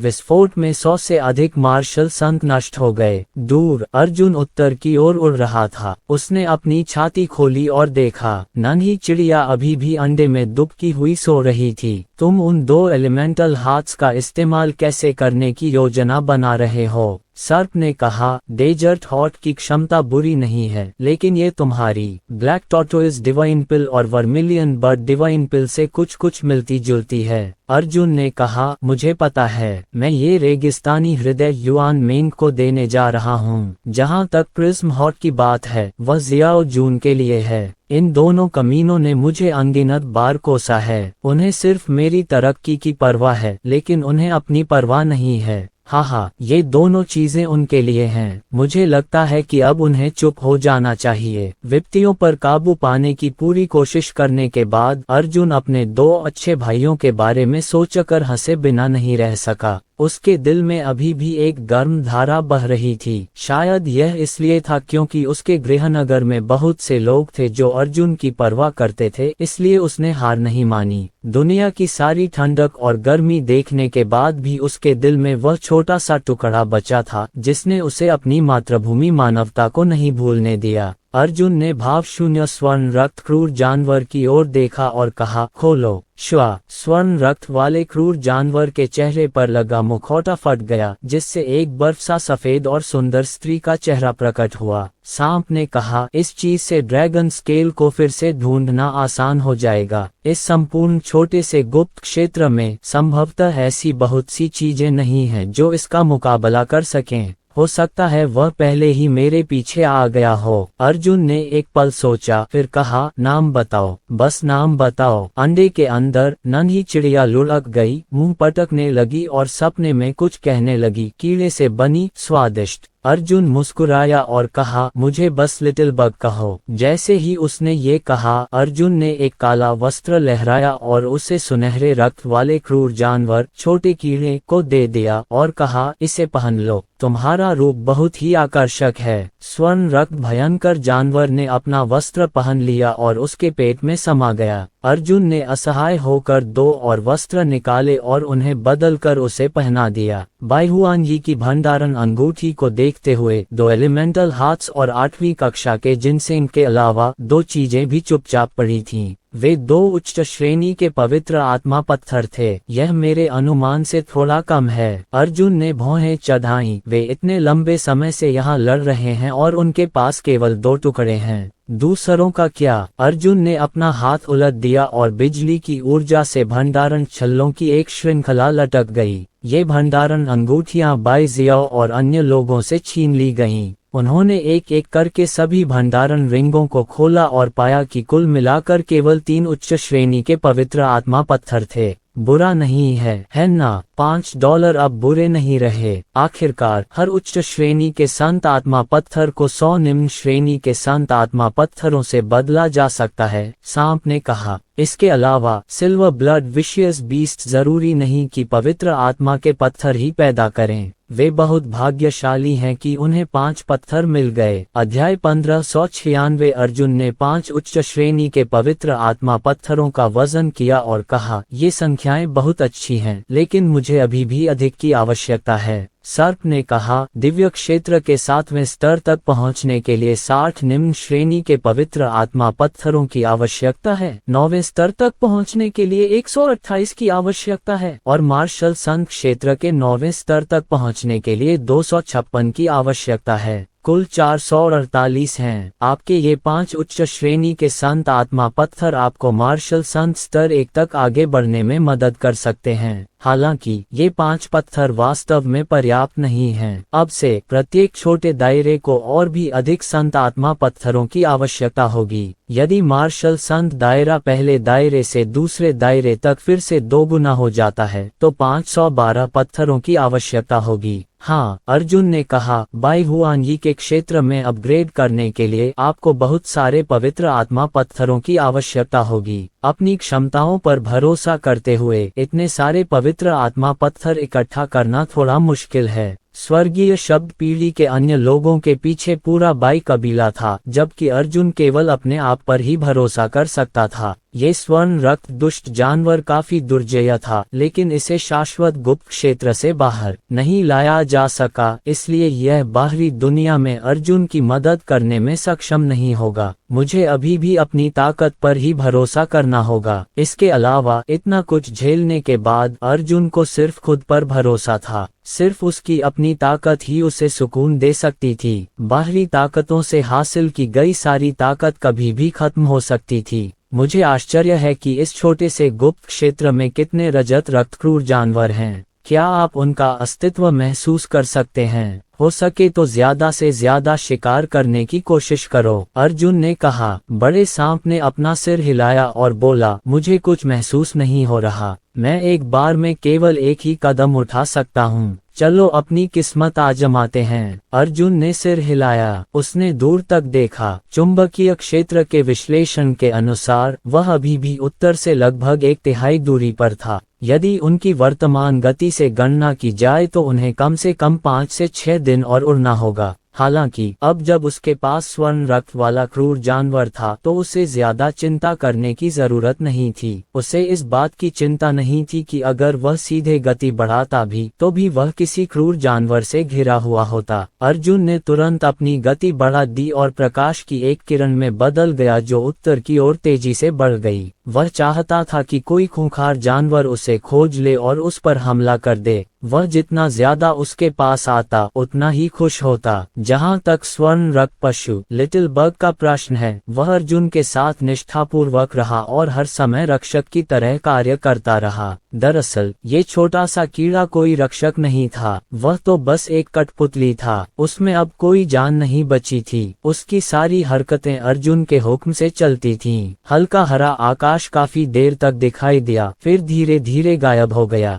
इस समय आधा दिन बीत चुका था और अर्जुन अंततः सही उत्तर में पहुंच गया था। उपप्रकाश की गति और प्रकाश की उड़ान की गति को अर्जुन का युद्ध कौशल माना जा सकता है। उसे इसे सक्रिय करने के लिए प्रकाश की बिजली या बिजली के इरादे की गति का उपयोग करना पड़ता था। जब वह इस तरह के मार्शल कौशल का इस्तेमाल नहीं करता था तो अर्जुन की सामान्य उड़ान गति और चरम गति वास्तव में उपप्रकाश की गति से कहीं कम थी। आखिरकार वह कोई तेज तर्रार मार्शल कलाकार तो नहीं था और यहाँ लंबी दूरी के कारण अर्जुन को एक नए वातावरण का सामना करना पड़ा। छोटे से गुप्त क्षेत्र के ठीक उत्तर में एक बर्फीला मैदान था। सच कहूं तो यह मानो जम गया समुद्र था। उसके पैरों के नीचे जमीन मोटी बर्फ नहीं थी, बल्कि तरल पदार्थ के जमने से बनी बर्फ की चादर थी। हड्डियों को चीर देने वाली ठंडी हवा और भारी बर्फबारी के कारण अर्जुन का पूरा शरीर ठंडा हो गया और वह कांपने से खुद को नहीं रोक सका। तापमान अविश्वसनीय रूप से कम है। अर्जुन चाव ने गहरी सांस ली और अपना चेहरा रगड़ा। वह एक Divya martial 7th layer martial artist थे। तार्किक रूप से कहें तो इस स्तर के मार्शल आर्टिस्ट की शारीरिक क्षमता के सामने दुनिया का कोई भी बर्फीला क्षेत्र उन्हें जरा भी प्रभावित नहीं कर सकता था। हालांकि सच तो यह था कि उसे अपनी काया के कारण बहुत ठंड लग रही थी। यहाँ का तापमान वाकई हैरान करने वाला था। फुसफुसाहट। अर्जुन ने एक लंबी सांस ली और कहा, अगर यह एक अच्छा भाग्य योद्धा होता तो एक बार यहाँ पहुँचने के बाद वे शायद एक पल में ही मर जाते, है ना? उनके पास प्रतिक्रिया करने का भी समय नहीं था। सांप ने कहा, भौतिक जगत में आमतौर पर देखा जाने वाला सबसे कम तापमान परम शून्य कहलाता है। ये लगभग 0 से 270 डिग्री नीचे होता है। हालांकि यहाँ की ठंडी हवा पहले ही इस तापमान को पार कर चुकी है। सैद्धांतिक रूप से इसे पार करना असंभव है। मुझे डर है कि यहाँ का तापमान कम से कम 0 से 10,000 डिग्री सेल्सियस नीचे है। लेकिन ये कैसे संभव है? परम शून्य निम्न तापमान की सीमा है और इसे तोड़ना असंभव होना चाहिए, अर्जुन की ने कहा। उसने एक बर्फ के टुकड़े को हाथ में घुमाया। बर्फ का टुकड़ा बर्फ जैसा ठंडा था और बोला, पदार्थ का अस्तित्व ऊर्जा और ऊष्मा पर निर्भर होना चाहिए। परम शून्य पदार्थ के गतिमान रहने की न्यूनतम सीमा है। ये सही है, सांप ने कहा, लेकिन यह एक ऐसी दुनिया है जो आम इंसान की दुनिया से अलग है। यहाँ का तापमान पहले ही नियमों के दायरे में पहुँच चुका है। ये जगह पहले ही प्रकृति के नियमों को तोड़ चुकी है। शायद हम अपनी कल्पना का विस्तार कर सकें। आपका मतलब है? अर्जुन ने एक पल के लिए सोचा और कहा, शायद इस छोटे से गुप्त क्षेत्र में प्राकृतिक नियम हमारी दुनिया के प्राकृतिक नियमों से अलग हैं। हाँ, ये बहुत संभव है, सांप ने कहा। अर्जुन के पास कहने को कुछ नहीं था। अगर कानून अलग होते तो सब कुछ मुमकिन होता। मानव कल्पना हमेशा ज्ञात ज्ञान तक ही सीमित रही। जैसे जैसे सभ्यता आगे बढ़ती गई, मनुष्य लगातार ऐसे तथ्यों की खोज करता गया जो बिल्कुल अविश्वसनीय थे। दरअसल वे वास्तविक थे, जैसे हाइपरवेलोसिटी स्पेस। मनुष्य को ऐसा क्यों लगता था कि इस दुनिया में प्रकाश की गति से अधिक गति वाली कोई चीज चीज नहीं है। इसका कारण ये था कि संसूचन विधियों और अवधारणात्मक क्षमताओं की सीमाएं प्रकाश की पूर्ण गति तक ही सीमित थीं।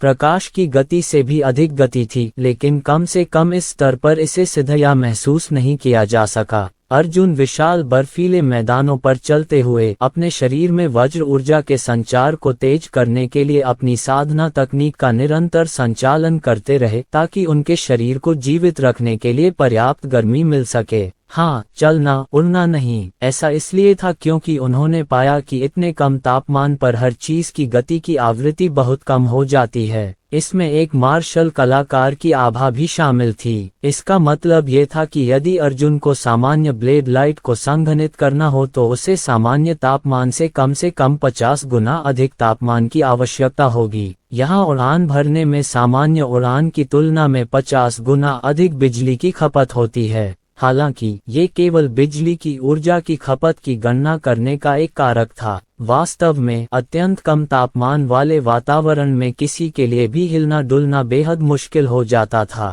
यदि वह स्वयं तैरकर ऊपर उड़ना चाहे तो कठिनाई लगभग 100 गुना बढ़ जाएगी। उड़ान की कठिनाई और उड़ान की खपत को शामिल करते हुए उनकी उड़ान की वर्तमान खपत पहले ही आश्चर्यजनक रूप से 5000 गुना तक पहुंच चुकी थी। यह एक मार्शल कलाकार के लिए विनाशकारी था। क्या नर्क वाली जगह है। अर्जुन ने फिर से अपना चेहरा रगड़ा। ठंड से उसका चेहरा सुन्न हो गया था और भाव व्यक्त करना भी मुश्किल हो रहा था। सांप ने कहा, सावधान रहना ही बेहतर है। अगर यहाँ कोई हमला हुआ तो बहुत बड़ी मुसीबत हो जाएगी। अर्जुन ने ऐसा गहराई से सोचा। लेकिन आप जिस किसी चीज से डरते हैं, आप आ सकते हैं। अर्जुन रुक गया और उसने अपनी आंखें सिकुड़कर दूर तक देखा। उसके सामने बर्फ पर कुछ रखा था। दूर से देखने पर वह बर्फ का आदमी जैसा लग रहा था। अध्याय 1597। आखिर वो क्या था? क्या वो कोई प्राकृतिक बर्फ का ढेर था या सचमुच कोई जीवित चीज थी? हालांकि इस उजाड़ जगह में मानव हिमखंड बनने की संभावना अधिक नहीं थी। अर्जुन ने विशाल कृपाण को पकड़ लिया और बिजली की ऊर्जा को संघनित करने का प्रयास किया, ताकि ये देखा जा सके कि कृपाण की रोशनी को संघनित करने के लिए कितनी बिजली की ऊर्जा की आवश्यकता होगी। परिणाम स्वरूप स्थिति अत्यंत भयावह थी। इतनी भयानक खपत के साथ अधिकतम 10 वार में बिजली की ऊर्जा पूरी तरह समाप्त हो जाती। सांप ने कहा, तुम्हें अपनी बच निकलने की शक्ति के लिए ये थोड़ी सी बिजली रखनी चाहिए। लड़ाई छोटे कीड़े पर छोड़ दो। अर्जुन ने सिर हिलाया और आगे चलना जारी रखा। किस्मत हो या बदकिस्मती, छिपना नामुमकिन था। अगर पैदल घूमना हो तो कितना वक्त लगेगा? शायद 10 दिन और रात चलने के बाद वह स्नोमैन से केवल कुछ 100 मील ही दूर चल पाएगा।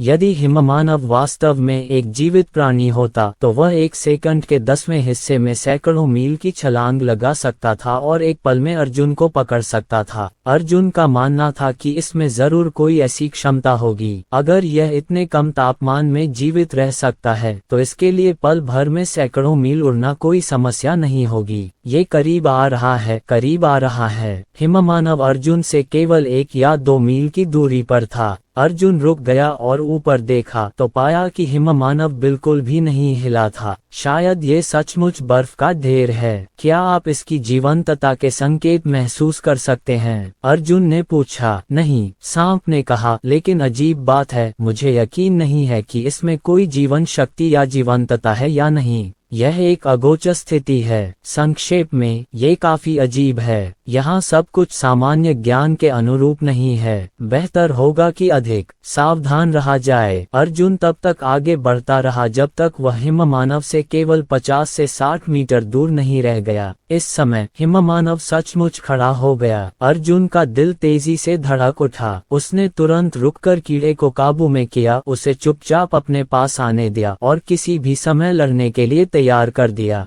स्नोमैन ने अपने शरीर पर गिरती बर्फ को हिलाया और एक लंबा वस्त्र प्रकट किया। एक इंसान। अर्जुन का दिल धड़क उठा। वह आदमी धीरे से मुड़ा और अर्जुन की ओर मुस्कुराया। वह एक बूढ़ा आदमी था, देखने में लगभग 70 साल का लग रहा था। उसकी असली उम्र का पता लगाने का कोई तरीका नहीं था। अर्जुन ने चुपचाप अपनी बिजली जैसी दृष्टि घुमाई। वह उसके दायरे को देखना चाहता था। बूढ़ा आदमी मंद मंद मुस्कुराया और बोला, जूनियर, अपनी ऊर्जा बर्बाद करने की कोई जरूरत नहीं है। हमारे क्षेत्र बहुत अलग हैं। अगर मैं खुद को उजागर नहीं करना चाहता तो आप मुझे नहीं देख पाएंगे। यदि कोई व्यक्ति कोई प्रतिरोध नहीं करता, भले ही वह स्वर्गीय क्लेश के 9वें स्तर पर हो, तो भी अर्जुन की बिजली जैसी दृष्टि उसके आर पार देख सकती थी। हालांकि ये स्पष्ट था कि यह बूढ़ा व्यक्ति जानबूझकर अपनी आभा छुपा रहा था। अर्जुन ने अपनी मुट्ठियां भींच लीं और कहा, इस जूनियर को नहीं पता कि सीनियर यहाँ खूबसूरत हैं। मुझे उम्मीद है कि सीनियर मुझे जल्दबाजी के लिए माफ कर देंगे। ये जूनियर रास्ता बदल लेगा। बूढ़े व्यक्ति ने अर्जुन के कंधे पर थपथपाया और मुस्कुराया। ये युवक बुरा नहीं है। इतने कमजोर दायरे में रहते हुए भी वह इस बर्फ के मैदान पर जीवित रहने में कामयाब रहा। ऐसा लगता है कि उसके पास कुछ तरकीबें हैं। अर्जुन निश्चल खड़ा रहा। उसे ऐसा लग रहा था जैसे कोई बड़ी चट्टान उसे दबा रही हो और उसे एक अवर्णनीय सदमा लगा। वह उस बूढ़े आदमी से कम 50 मीटर दूर था। उसने उसके कंधे को कैसे छुआ? अर्जुन को लगा जैसे उसे कोई भ्रम हो गया हो। उस पल ऐसा लगा जैसे बूढ़ा आदमी उसके पास खड़ा हो और उसे 2 बार थपथपा रहा हो। हालांकि उसने आंखें मली और फिर गौर से देखा। बूढ़ा आदमी अभी भी 50 मीटर दूर था और उसके पास तक नहीं आया। क्या ऐसा हो सकता है कि वह अत्यंत तीव्र गति से आगे बढ़ रहा था, तुरंत उसके सामने पहुंच गया और तुरंत वापस लौट गया? हालांकि इसका कोई मतलब नहीं निकला। हालांकि वह इतनी तेज चल रहा था कि उसे इसका एहसास ही नहीं हुआ। फिर भी उसने जो 2 बार अपने कंधे थपथपाए वे तेज नहीं थे। पहली और दूसरी बार नीचे आती हथेलियों के बीच कम से कम 1 सेकंड का अंतर था। इस दौरान वह जरूर उसके सामने खड़ा रहा होगा। कोई वजह नहीं थी कि वह साफ साफ न देख पाया हो। बूढ़ा आदमी अर्जुन की उलझन समझ गया, लेकिन उसने जवाब देने की योजना नहीं बनाई। उसने कहा, यह एक ऐसी जगह है जहां सिर्फ स्वर्गीय क्लेश क्षेत्र के मार्शल कलाकार ही आते हैं। तुम्हारे लिए, एक छोटे दिव्य मार्शल क्षेत्र के मार्शल कलाकार के लिए, बेहतर होगा कि तुम जल्द से जल्द यहाँ से चले जाओ। तभी अर्जुन को एहसास हुआ कि बूढ़ा आदमी अपने हाथ में एक मछली पकड़ने वाली छड़ी पकड़े हुए था। सबसे भयावह बात यह थी कि उसने पहले कभी इसकी खोज नहीं की थी। बूढ़े आदमी ने अर्जुन को एक परिचित एहसास दिया, जैसे कि उसने पहले भी उस बिल्ली के चेहरे वाली महिला का सामना किया हो। वह अर्जुन की धारणा को धोखा देने के लिए किसी प्रकार की विधि का उपयोग कर सकता था। अर्जुन उस पर अपना ध्यान केंद्रित करने में असमर्थ था, इतना कि उसने उसके कई व्यवहारों और विशेषताओं को नजरअंदाज कर दिया। आप इस एहसास को कैसे बयां करेंगे? यह ऐसा है जैसे आप घर से निकलते हैं, खरीदारी करने जाते हैं और जब एक दिन वापस आते हैं तो आपको रास्ते में मिले सभी लोग याद आते हैं। आप निश्चित रूप से उन सभी को याद नहीं रख पाएंगे। आपने उन्हें देखा तो था, लेकिन आप उन्हें याद नहीं रख पाए क्योंकि आपने जानबूझकर उन्हें पहचाना नहीं और अपने दिल में याद नहीं रखा। उस बूढ़े आदमी ने अर्जुन को यह एहसास दिलाया। अंतर केवल इतना था कि अर्जुन ने बूढ़े व्यक्ति को स्पष्ट रूप से देखने की पहल की, लेकिन वह असफल रहा। अर्जुन ने मछली पकड़ने वाली छड़ी की ओर इशारा किया और उत्सुकता से पूछा, वरिष्ठ, क्या आप? चूंकि इस बूढ़े व्यक्ति ने कोई स्पष्ट दुर्भावना नहीं दिखाई, इसलिए अर्जुन ज्यादा चिंतित नहीं था। बूढ़ा आदमी मुस्कुराया और अपने हाथ में पकड़ी हुई छड़ी हिलाई। मैं प्राचीन काल की आइस किस मछली पकड़ रहा हूँ। मैं 7 दिन और 7 रातों से इस जगह की रखवाली कर रहा हूँ, फिर भी मैं इसे पकड़ नहीं पा रहा हूँ। समय बीतता जा रहा है। तुम्हें पता होना चाहिए कि यह छोटा सा गुप्त क्षेत्र 5 दिनों में गायब हो जाएगा। मुझे आश्चर्य है कि यह फिर कब प्रकट होगा। इन 2 खबरों ने अर्जुन को आश्चर्यचकित कर दिया। तो छोटा सा गुप्त क्षेत्र फिर से जाने वाला है। बूढ़े आदमी के अनुसार जब छोटा सा गुप्त क्षेत्र गायब हो जाएगा तो वह अभी भी छोटे से गुप्त क्षेत्र में नहीं होगा, बल्कि अचानक अनंत गुप्त क्षेत्र में प्रकट होगा। और प्राचीन बर्फ चुंबन मछली। मनुष्य 1 लाख वर्ष के इतिहास को प्राचीन काल कहते हैं तथा 10 लाख वर्ष के इतिहास को प्राचीन काल कहते हैं। दूसरे शब्दों में, प्राचीन युग की बर्फ चुंबन वाली मछली कम से कम महान सांप के समान उम्र की थी या उससे भी अधिक पुरानी थी। अर्जुन को यह नहीं पता था कि यह मछली कितनी शक्तिशाली थी, लेकिन उसने अनुमान लगाया कि इसमें उसका हिस्सा निश्चित रूप से नहीं था। इस प्रकार उसने अपनी मुट्ठियां भींच लीं और कहा, तो मैं सीनियर को परेशान नहीं करूंगा। ये जूनियर मछलियों के झुंड को चौंकाने से बचने के लिए यहाँ से चला जाएगा। बूढ़ा आदमी मुस्कुराया और बोला, मैं व्यस्त नहीं हूँ, बस तुम यहाँ हो। मुझे किसी चीज की जरूरत हो तो मैं तुम्हारी मदद चाहूंगा। ये बूढ़ा आदमी वांग चोंगफेंग 6 सम्राटों की दुनिया से है। अर्जुन चौंक गया। उसने शांत होने का नाटक किया और कहा, सीनियर की साधना के साथ वह किसी संप्रदाय का महान व्यक्ति अवश्य होगा। बूढ़े व्यक्ति ने अपनी दाढ़ी सहलाते हुए मुस्कुराते हुए कहा, एक संप्रदाय स्थापित हो गया है। हालांकि मैं लगभग 100 वर्षों से वहां वापस देखने नहीं गया। दुर्भाग्य से मैंने सुना है कि मेरा संप्रदाय हाल ही में लुप्त हो गया है। अर्जुन का दिल तेजी से धड़क उठा और उसने जल्दी से पूछा, क्या मैं पूछ सकता हूँ कि सीनियर ने कौन सा संप्रदाय बनाया?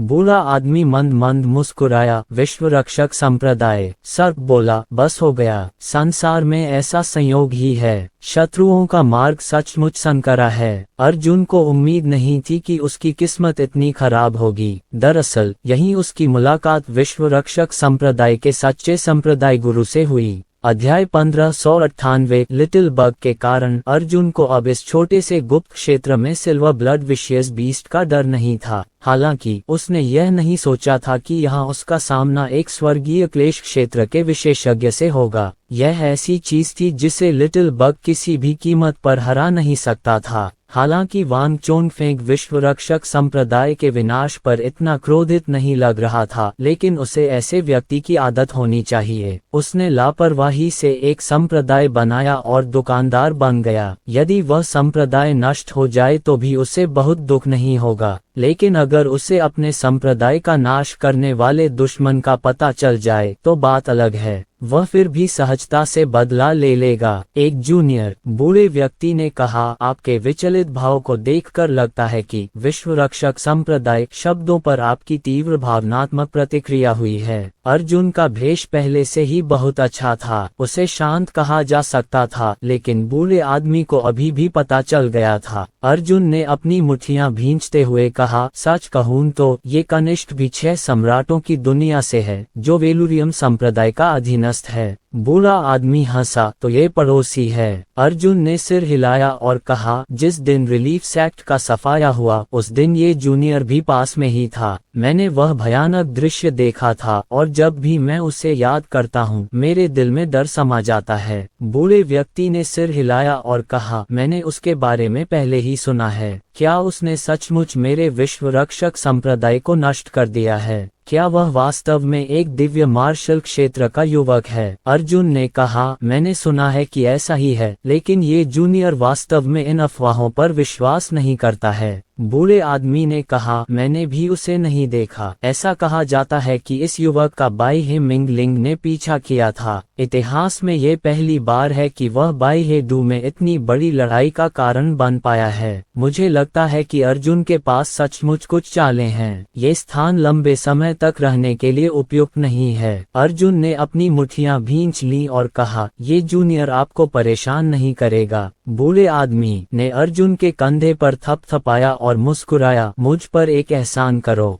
बोलते बोलते बूढ़े आदमी ने जमीन पर एक छोटे से बर्फ के गड्ढे की ओर इशारा किया। ये गड्ढा लगभग एक पानी की टंकी जितना मोटा था। अगर वह सचमुच किसी प्राचीन स्तर की अजीब मछली पकड़ रहा था तो ये गड्ढा वाकई बहुत छोटा था। इस जूनियर को अभी भी मछली पकड़ने के बारे में कुछ नहीं पता है। अर्जुन ने जल्दी से कहा। बूढ़ा आदमी मुस्कुराया और मछली पकड़ने वाली छड़ी उठा ली। एक चांदी की रेखा ऊपर उठाई गई, लेकिन चौंकाने वाली बात यह थी कि उस रेखा से 9 सिर जुड़े हुए थे। अर्जुन की पुतलियां सिकुड़ गईं जब उसने कहा, ये जूनियर समझ नहीं पा रहा है। बूढ़े व्यक्ति ने लोगों के सिरों की ओर इशारा करते हुए कहा, मैंने प्राचीन काल की बर्फचूमा मछली का 7 दिन और 7 रातों तक पीछा किया। अंत में मुझे पता चला कि मृत चीजों के साथ प्राचीन काल की बर्फचूमा मछली को लुभाना बहुत मुश्किल था, लेकिन जीवित प्राणियों के बारे में क्या? अर्जुन का दिल बैठ गया। बूढ़े व्यक्ति ने कहा, यदि किसी जीवित प्राणी का क्षेत्र बहुत ऊंचा है तो बर्फ चुंबन वाली मछली संभवतः उसके पास जाने का साहस नहीं करेगी, लेकिन यदि उसका क्षेत्र बहुत नीचा है तो ग्लेशियर में प्रवेश करते ही वह तुरंत जमकर मर जाएगी। तुम्हारे जैसे बहुत कम लोग हैं जो यहाँ जीवित रह सकें। तुम मेरे लिए चारा क्यों नहीं बन जाते? जब बूढ़े आदमी ने ये शब्द कहे तो उसका चेहरा मुस्कुराहट से भर गया। यदि उनके शब्दों के पीछे का चौंकाने वाला अर्थ न होता तो लोग सोचते कि वह एक मिलनसार वृद्ध दादा हैं। अर्जुन ने अपनी मुट्ठियां भींच लीं और कहा, वरिष्ठ, आप मजाक कर रहे हैं। कनिष्ठ बूढ़े आदमी ने अपना हाथ थोड़ा ऊपर उठाया और तुरंत अपने सामने अर्जुन को चूसा। इसके तुरंत बाद बूढ़े व्यक्ति ने अपनी मछली पकड़ने वाली छड़ी घुमाई और सिरों की लड़ी दूर उड़ गई, जिससे चांदी की रेखा के अंत में एक चांदी का कांटा दिखाई दिया। बूढ़े ने अपने बाएं हाथ से अर्जुन को जमीन पर दबाया और दाएं हाथ से चांदी का हुक पकड़ा। उसने जोर से अर्जुन की ठोड़ी और गर्दन के पिछले हिस्से में छेद कर दिया। उसकी गर्दन के चारों ओर 3 बार चक्कर लगाकर हुक में गांठ बांध दी। जब ये बूढ़ा ये हरकतें करता था तो ऐसा लगता था जैसे किसी जानवर के साथ शांति से खेल रहा हो। उसकी तकनीक क्रूर थी और भाव शांत। लगता है जिशी संप्रदाय अपने नाम के अनुरूप नहीं है। अंदर के सभी लोग एक जैसे ही हैं। चांदी की कांटी अर्जुन की गर्दन के पीछे लगी और उसके मांस और रक्त में गहराई तक चुभ गई। अर्जुन ने दांत पीसते हुए कहा, वरिष्ठ, हमारी मुलाकात संयोग से हुई। आपने ऐसा क्यों किया? बूढ़ा आदमी मुस्कुराया और बोला, मुझे दोस्त बनाना सबसे ज्यादा पसंद है। अगर इस बार तुम मेरी मदद करोगे तो हम दोस्त बन जाएंगे। अर्जुन ने कहा, मुझे डर है कि अगर मैं आपकी मदद भी करूं तो भी मैं जिंदा नहीं बच पाऊंगा। उस प्राचीन काल के मछली राक्षस ने मुझे काट लिया। मुझे नहीं लगता कि यह अच्छा लगेगा। बूढ़ा आदमी मुस्कुराया और बोला, इससे कोई फर्क नहीं पड़ता। जब हम जिंदा थे तब हम दोस्त थे। मरने के बाद हम येलो स्प्रिंग्स जाते हुए शेखी बघार सकते थे। बोलते हुए बूढ़े व्यक्ति ने छोटे कीड़े की ओर देखा और कहा, तुम्हारे पास कुछ क्षमताएं हैं। तुम दिव्य मार्शल आर्ट के केवल 7वें स्तर पर हो, लेकिन तुम्हारे द्वारा बनाई गई कठपुतली मार्शल सेंट क्षेत्र के दूसरे स्तर पर हो सकती है। अगर तुम यहाँ मर गए तो यह अफसोस की बात होगी। हालांकि मेरी बर्फ चूमा मछली के लिए मैं केवल आप गलत कर सकते हैं। ये कहते हुए बूढ़े आदमी ने अर्जुन को बर्फ के छेद में धकेल दिया। सौभाग्यवश उसने कीड़े का लबादा नहीं उठाया और न ही उसके चेहरे को देखा। उसके जैसा बूढ़ा कमीना मार्शल सेंट स्तर की कठपुतलियों से घृणा करता था। जैसे दिव्य मार्शल आर्ट्स के 7वें स्तर पर मौजूद अर्जुन ने दूसरे स्तर की गुड फॉर्चून कठपुतली देखी। भले ही कठपुतली को सड़क किनारे से उठाया जा सकता था, अर्जुन उसे उठाने में बहुत आलसी था। ये सब व्यर्थ था। ग्लेशियर के भीतर घना अंधेरा था। प्रभावी दृश्य सीमा अधिकतम 10 मीटर ही थी और गहराई में काले पानी का एक टुकड़ा था। यह अनजाना डर गौण था। ग्लेशियर का तापमान ही था जिसकी वजह से अर्जुन को अविश्वसनीय दर्द हो रहा था।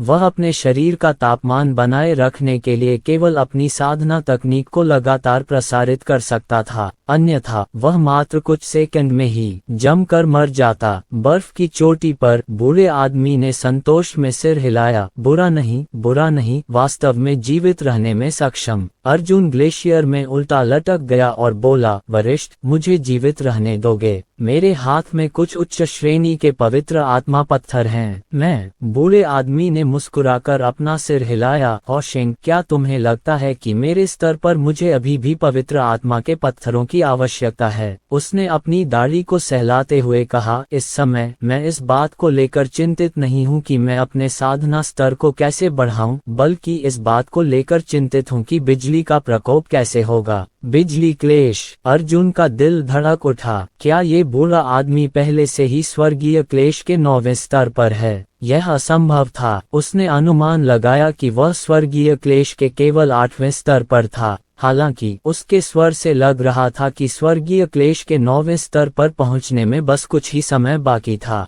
उसे चिंतित होने की कोई आवश्यकता नहीं थी। सबसे जरूरी काम था बिजली के क्लेश से निपटना। यह एक ऐसा क्लेश था जिससे हर 9वें स्तर का स्वर्गीय क्लेश विशेषज्ञ अपने सपनों से जाग जाता था। क्या ये हो सकता है कि प्राचीन युग की बर्फ चुंबन वाली मछली का अभी भी बिजली के क्लेश के प्रति आपके प्रतिरोध पर प्रभाव है? अर्जुन ने जल्दी से पूछा। नदी के बेहद ठंडे पानी में उसकी आवाज बेहद कमजोर थी। अगर अर्जुन के मुंह से भी उसकी आवाज सुनाई देती तो शायद वह उसे साफ साफ नहीं सुन पाता। हालांकि बूढ़े व्यक्ति का साधना स्तर बहुत ऊंचा था, फिर भी वह इसे स्पष्ट रूप से सुन सकता था। शायद ये जानते हुए कि अर्जुन मरने वाला है, बूढ़े आदमी को अब कोई चिंता नहीं रही। उसने अपनी दाढ़ी भी सहलाए और आसमान की तरफ देखा। उसने आह भरते हुए कहा, तुम्हें बिजली के कहर से निपटने का ज्यादा भरोसा नहीं है। यहाँ तक कि बाह्य जैसे प्रतिभाशाली व्यक्ति में भी बिजली के संकट पर हमला करने का आत्मविश्वास नहीं है। मुझे तो छोड़ ही दीजिए। लेकिन एक बात है जिसके बारे में आप गलत नहीं हैं। इस प्राचीन युग की बर्फ चुंबन वाली मछली का उपयोग वास्तव में स्वर्गीय क्लेश से निपटने के लिए किया जाता है। इसका उपयोग इससे निपटने के लिए नहीं, बल्कि इससे निपटने के लिए किया जाता है। अर्जुन ने पहले ही अपने दिल में बड़े सांप से पूछा था कि प्राचीन युग की बर्फ चुंबन वाली मछली क्या थी। सांप को इस प्राणी के बारे में कुछ भी पता नहीं था और उसने इसके बारे में पहले कभी नहीं सुना था। मुझे लगता है कि तथाकथित प्राचीन युग की बर्फ चुंबन वाली मछली छोटे रहस्य क्षेत्र में एक अद्वितीय प्राणी होनी चाहिए, सर्प ने कहा। अध्याय 1599। अर्जुन का दिल दुख से भर गया क्योंकि वह लगातार बचने के तरीकों के बारे में सोच रहा था, लेकिन चाहे वह कुछ भी सोचे, उसके पास स्वर्गीय क्लेश 8वें चरण के विशेषज्ञ से बचने का कोई रास्ता नहीं था। इस बार संभवतः ये वास्तविक नुकसान था। सबसे मजेदार बात यह थी कि वह विश्व रक्षक संप्रदाय के संप्रदाय गुरु के हाथों मरना चाहता था, लेकिन ये घृणा के कारण नहीं था। अर्जुन को अपने दिल में दुख महसूस हुआ, लेकिन बूढ़ा आदमी अभी भी खुद से बात कर रहा था। बूढ़े आदमी ने अपनी दाढ़ी को सहलाया और आह भरते हुए कहा, चूंकि आप 6 सम्राटों की दुनिया से हैं, इसलिए आपको बूढ़े आदमी मोलिंग के बारे में सुनना चाहिए था। अर्जुन ने कहा, बेशक मैंने इसके बारे में सुना है। बूढ़े व्यक्ति ने कहा, मोलिंग मूल रूप से मेरा सहकर्मी था, लेकिन दुर्भाग्य से ये व्यक्ति गहन दाव से बहुत अधिक प्रेम करता है और मार्शल आर्ट में उसकी कोई रुचि नहीं है। भले ही मैं पहले ही 8वें स्वर्गीय क्लेश चरण के अंत तक पहुंच चुका हूँ, वह अभी भी दिव्य मार्शल चरण के 5वें स्तर पर ही है। वह अनंत काल की तलाश में है और मैं दूसरे स्तर तक पहुंचने की कोशिश में हूँ।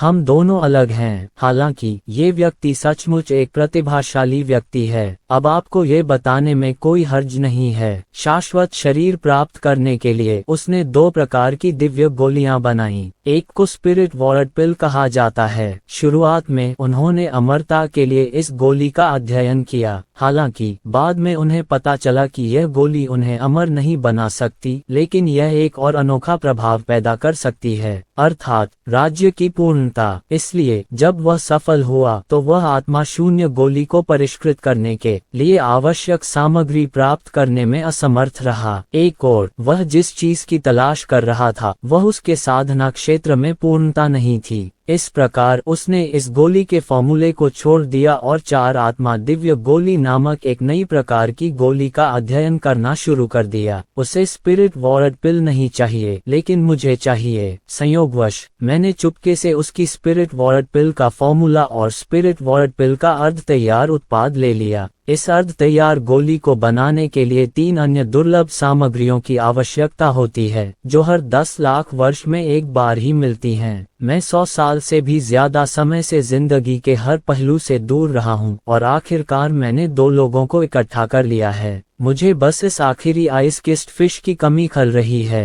अर्जुन क्यों ने कहा, वह आत्मा शून्य गोली क्षेत्र को पूरा कर सकती है। इसका क्या मतलब है? क्या ये सीनियर को सीधे स्वर्गीय क्लेश के 9वें स्तर तक पहुंचने की अनुमति दे सकती है? बूढ़ा आदमी मुस्कुराया और बोला, ऐसा नहीं है। आपको पता होना चाहिए कि एक मार्शल कलाकार का हर बड़ा क्षेत्र 9 छोटे क्षेत्रों में विभाजित होता है। हाँ, अर्जुन ने कहा। बूढ़े आदमी ने कहा, आत्मा शून्य गोली हर प्रमुख क्षेत्र को और अधिक परिपूर्ण बनाने की अनुमति दे सकती है, जिससे एक मार्शल कलाकार को छोटे क्षेत्र का 10वां स्तर प्राप्त करने की अनुमति मिलती है। अर्जुन का दिल धड़क उठा। इस स्वर्ग विरोधी गोली का जिक्र मोलिंग ने पहले कभी नहीं किया था। बूढ़े आदमी ने कहा, इस तरह के अजीब प्रभाव की खुद मोलिंग ने उम्मीद नहीं की थी। यह एक अप्रत्याशित फसल होगी। अगर मैं सफल हो जाऊं तो ये सबसे अच्छी बात है, लेकिन अगर मैं असफल हो जाऊं तो भी मैं अपनी जान बचा सकता हूं। अर्जुन ने जल्दी से कहा, आप बिजली की विपत्ति के असफल होने पर आत्मा शून्यता की गोली को जल्दी से निगलने और अपने साधना आधार को कम करने की योजना बना रहे हैं। बिजली की विपत्ति को अचानक गायब होने दें। बूढ़ा आदमी जोर से हंसा। बच्चों को सिखाया जा सकता है।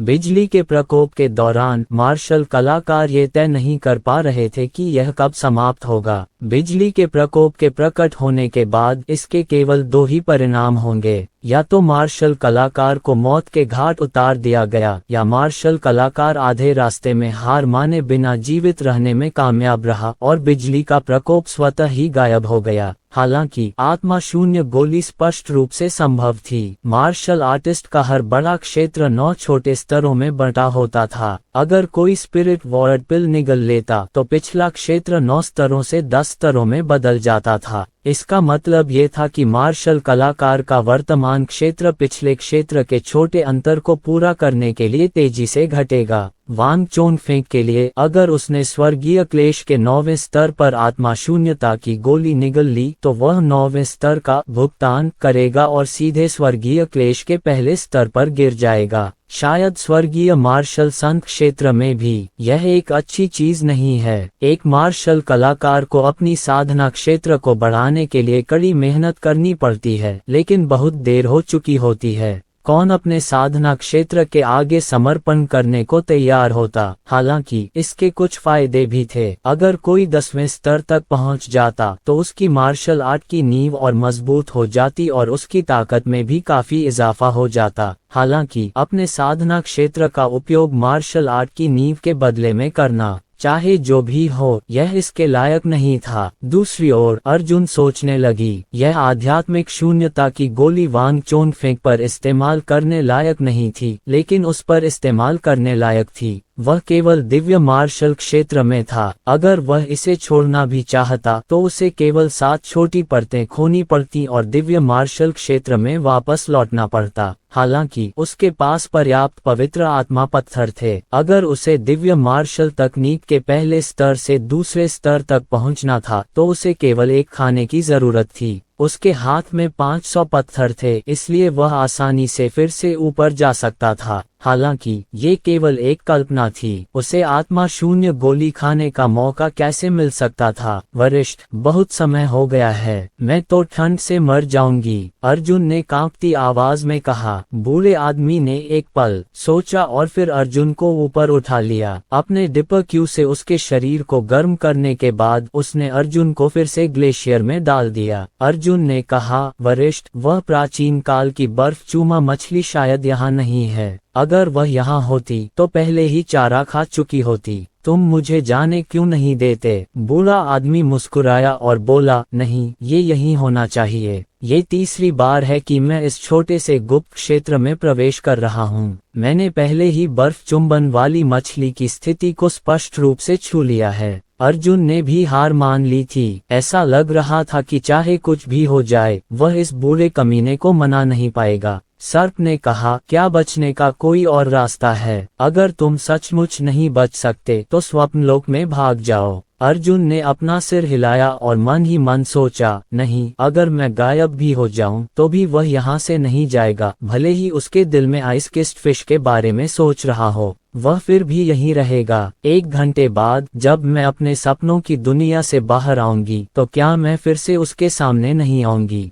बड़े सांप ने कहा, ये सच है। अर्जुन ने कहा, काश मुझे उसकी फ्रोजन किस फिश पाने का कोई मौका मिल जाता। फ्रोजन किस फिश को प्रकाश की गति से बाहर फेंक दूं। जब समय आएगा मैं जल्दी से सपनों की दुनिया में प्रवेश कर जाऊंगा। वह निश्चित रूप से मेरी रखवाली नहीं करेगा। इसके बजाय वह बर्फ चुंबन वाली मछली का पीछा करेगा। उस समय मैं भागने का रास्ता सोच रहा था। बड़े सांप ने कहा, योजना अच्छी है। मुझे डर है कि तुम्हें उस बर्फ चुंबन वाली मछली को फेंकने का मौका नहीं मिलेगा, इसलिए उसने तुम्हें पहले ही मार डाला। हालांकि तुम्हें एक मरा हुआ घोड़ा होना चाहिए और एक जीवित घोड़ा चिकित्सक होना चाहिए। अर्जुन भी अनिश्चित था। उसकी साधना के आधार आधार पर इस बूढ़े कमीने वांग चोनफेंग के सामने फ्लाइंग आइस किस फिश फेंकने की संभावना लगभग शून्य थी। ये तो पता नहीं कि यह भ्रम था या नहीं, लेकिन अर्जुन को लगा कि ग्लेशियर का तापमान बहुत कम हो गया है। हालांकि उसका शरीर सुन्न होने की स्थिति तक जम गया था और तापमान का उसका बोध अब उतना सटीक नहीं रह गया था। ये भ्रम हो सकता है या ये वास्तविक भी हो सकता है। एक शक्तिशाली प्राणी आ रहा है। बड़े सांप ने अचानक अपनी आवाज धीमी कर दी, जिससे अर्जुन का अनुमान पुष्ट हो गया।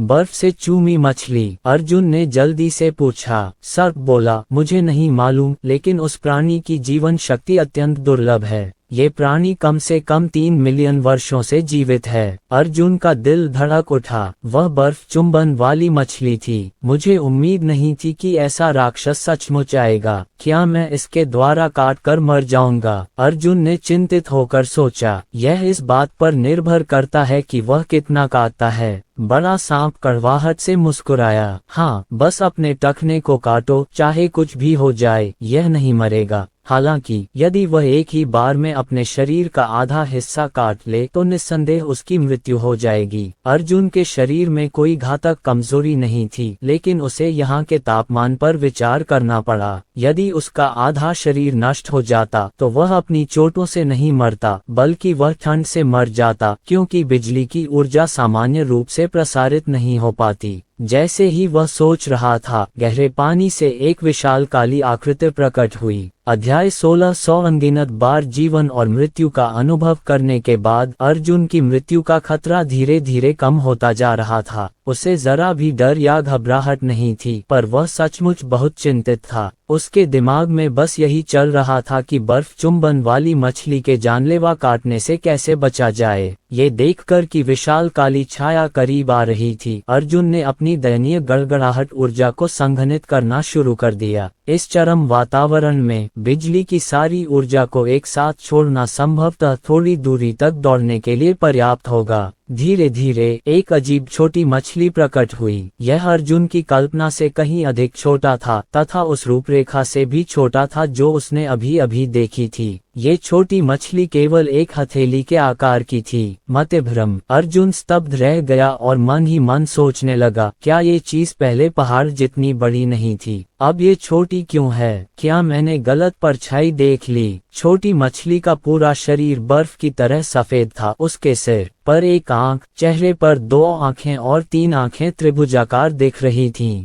वह अर्जुन के चारों ओर तैर रहा था। जाहिर है कि वह अर्जुन की शक्तिशाली आध्यात्मिक ऊर्जा से आकर्षित था, लेकिन वह बहुत सतर्क था। इस समय बर्फ की चोटी पर बैठा बूढ़ा आदमी चुप था। तुम अभी तक नीचे क्यों नहीं आए? अर्जुन का दिल चिंता से जल रहा था। उस बूढ़े का साधना स्तर बहुत ऊंचा था। इस समय वह पूरी ताकत से आगे बढ़कर बर्फ चुंबन वाली मछली को जोर से पकड़ सकता था। मैं यह नहीं मानता कि स्वर्गीय क्लेश के 8वें स्तर की ताकत के साथ मैं इस मछली को नहीं पकड़ सकता। हालांकि बूढ़े व्यक्ति ने कोई हरकत नहीं की। छोटी मछली के सिर के ऊपर की आंखें अचानक चमक उठीं। हे भगवान, ये तो बड़ा हो रहा है। अर्जुन अचानक चिल्लाया। बर्फ चुंबन वाली मछली अचानक बेतहाशा बढ़ने लगी। वह बड़ी और बड़ी होती गई। वह पहाड़ जितनी बड़ी हो गई थी। बड़े सांप ने तुरंत कहा, नहीं, बात यह नहीं है कि यह बड़ा हो रहा है, बात यह है कि यह तुम्हें छोटा कर रहा है। रास्ते से हट जाओ। बर्फ चुंबन वाली मछली ने अपना स्वर्गीय मुंह खोला और अर्जुन की ओर निगल गई। अर्जुन ने तुरंत शेष बची सारी बिजली को सक्रिय कर दिया और तुरंत प्रकाश की पूरी गति से दौड़ लगा दी। लेकिन तभी एक दुर्घटना घटी। वह शापित हुक भी छोटा हो गया था और वह अभी भी अर्जुन की गर्दन के चारों ओर फंसा हुआ था। इस बार जब प्रकाश की गति आगे बढ़ी तो मछली पकड़ने वाली रेखा टूट गई और अर्जुन वापस लौट आया। बर्फ चुंबन वाली मछली ने एक काट लिया, लेकिन अर्जुन को काटने में असफल रही। उसके सिर के ऊपर की आंखें एक बार फिर चमक उठीं। अर्जुन ने देखा कि बर्फ चुंबन वाली मछली तेजी से सिकुड़ने लगी है। उसने जल्दी से बर्फ की सतह पर नजर डाली और पाया कि इस बार बर्फ चुंबन वाली मछली सिकुड़ नहीं रही थी, बल्कि वह बदल रहा था।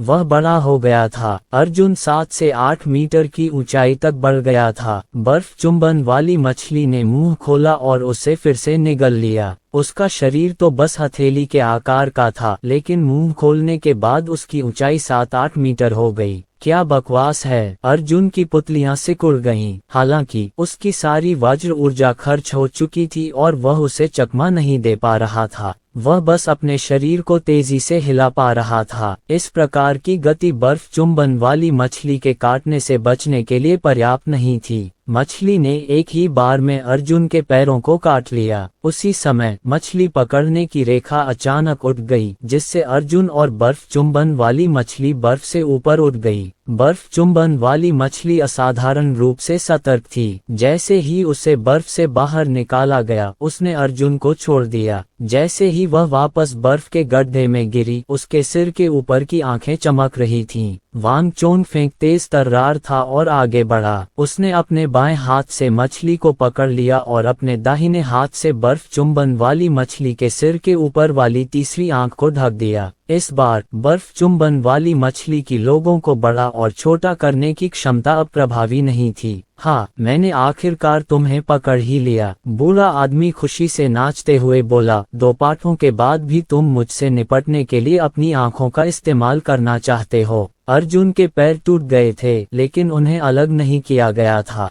कम तापमान के कारण उसके दोनों टूटे पैर बंदरगाह पर ही जम गए थे। वरिष्ठ, चूंकि आपने आइस किस्ट फिश पकड़ ली है, क्या आप मुझे जाने दे सकते हैं? वह हौंफते हुए बोला। बूढ़े आदमी ने बर्फ से लिपटी मछली को पकड़ लिया और खुशी से नाचने लगा। तुम्हें मेरा बड़ा राज पता है, मैं तुम्हें कैसे जाने दे सकता हूँ? उसने कहा, यदि बाई और अन्य लोगों को पता होता कि मेरे पास आत्मा शून्य गोली है, तो क्या वे दिन रात मेरा पीछा नहीं करते और मेरी गोलियां नहीं लूटते? हॉशिंग, मैं बहुत संतुष्ट हूँ। अब से तुम मेरे दोस्त हो। बूढ़ा आदमी मुस्कुराया और बर्फ चुंबन वाली मछली को अपने हाथ में पकड़ लिया। उसके बाएं हाथ ने मछली का सिर पकड़ा हुआ था, जबकि दाएं हाथ ने अर्जुन को ऊपर उठाकर काट दिया। वांग चोंगफेंग, तुम भाग्यशाली हो कि तुम मेरे मित्र हो। तुम्हारी मृत्यु अच्छी हुई है। रुको, अर्जुन अचानक चिल्लाया। वरिष्ठ, क्या आप नहीं चाहते कि मैं आपके द्वारा परिष्कृत की गई गोलियां देखूं?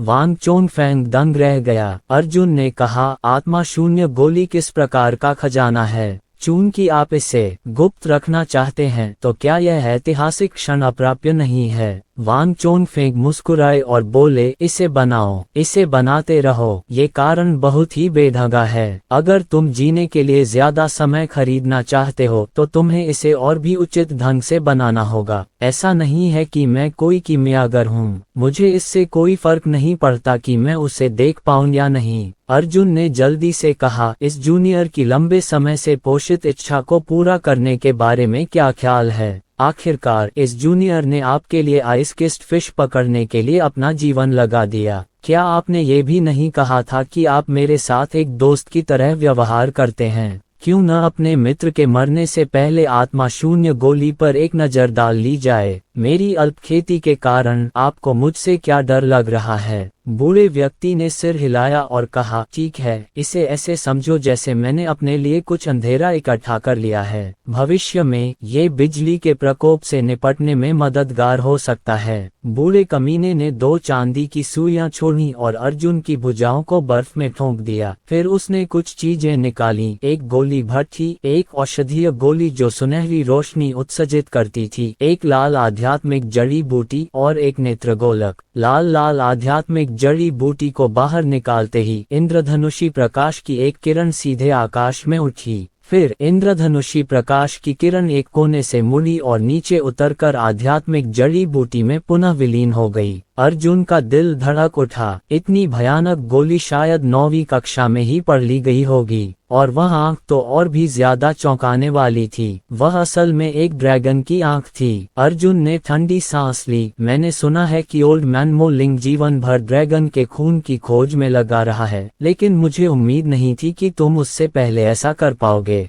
बूढ़ा आदमी गर्व से मुस्कुराया और बोला, इस नेत्रगोलक में ड्रैगन का खून नहीं हो सकता है, लेकिन यह वास्तव में ड्रैगन के शरीर का एक हिस्सा है। क्या आप जानते हैं कि यह किस प्रकार का ड्रैगन है? अर्जुन ने अपना सिर हिलाया। बूढ़े आदमी ने कहा, ये जीवन शक्ति का प्रतिनिधित्व करता है। हरे ड्रैगन नेत्रगोलक को मैंने काले तीखे दानव गुफा में प्रवेश करने के लिए 9 बैलों और 2 बाघों के प्रयास के बाद दानव सम्राट से चुराया था। पूरी दुनिया में केवल दानव सम्राट के पास ही ड्रैगन जाति का इतना कीमती खजाना है। ये कहकर उसने एक के बाद एक आत्मा, जड़ी बूटियां, ड्रैगन आंखें और बर्फ चुंबन वाली मछलियां गोलियों की भट्टी में फेंक दी। अंत में उसने सोने की गोली भी भट्टी में फेंक दी। बच्चे, ध्यान से देखो। बूढ़े आदमी ने गहरी सांस ली और गोलियों की भट्टी में आग की एक लौ डाल दी। अर्जुन ने आह भरी। शुरू से आखिर तक उसे कभी बर्फ चुंबन वाली मछली के संपर्क में आने का मौका नहीं मिला था। उसे फेंकने की तो बात ही छोड़ दीजिए, लेकिन अब तो इस साले ने गोलियों को परिष्कृत करना शुरू कर दिया है।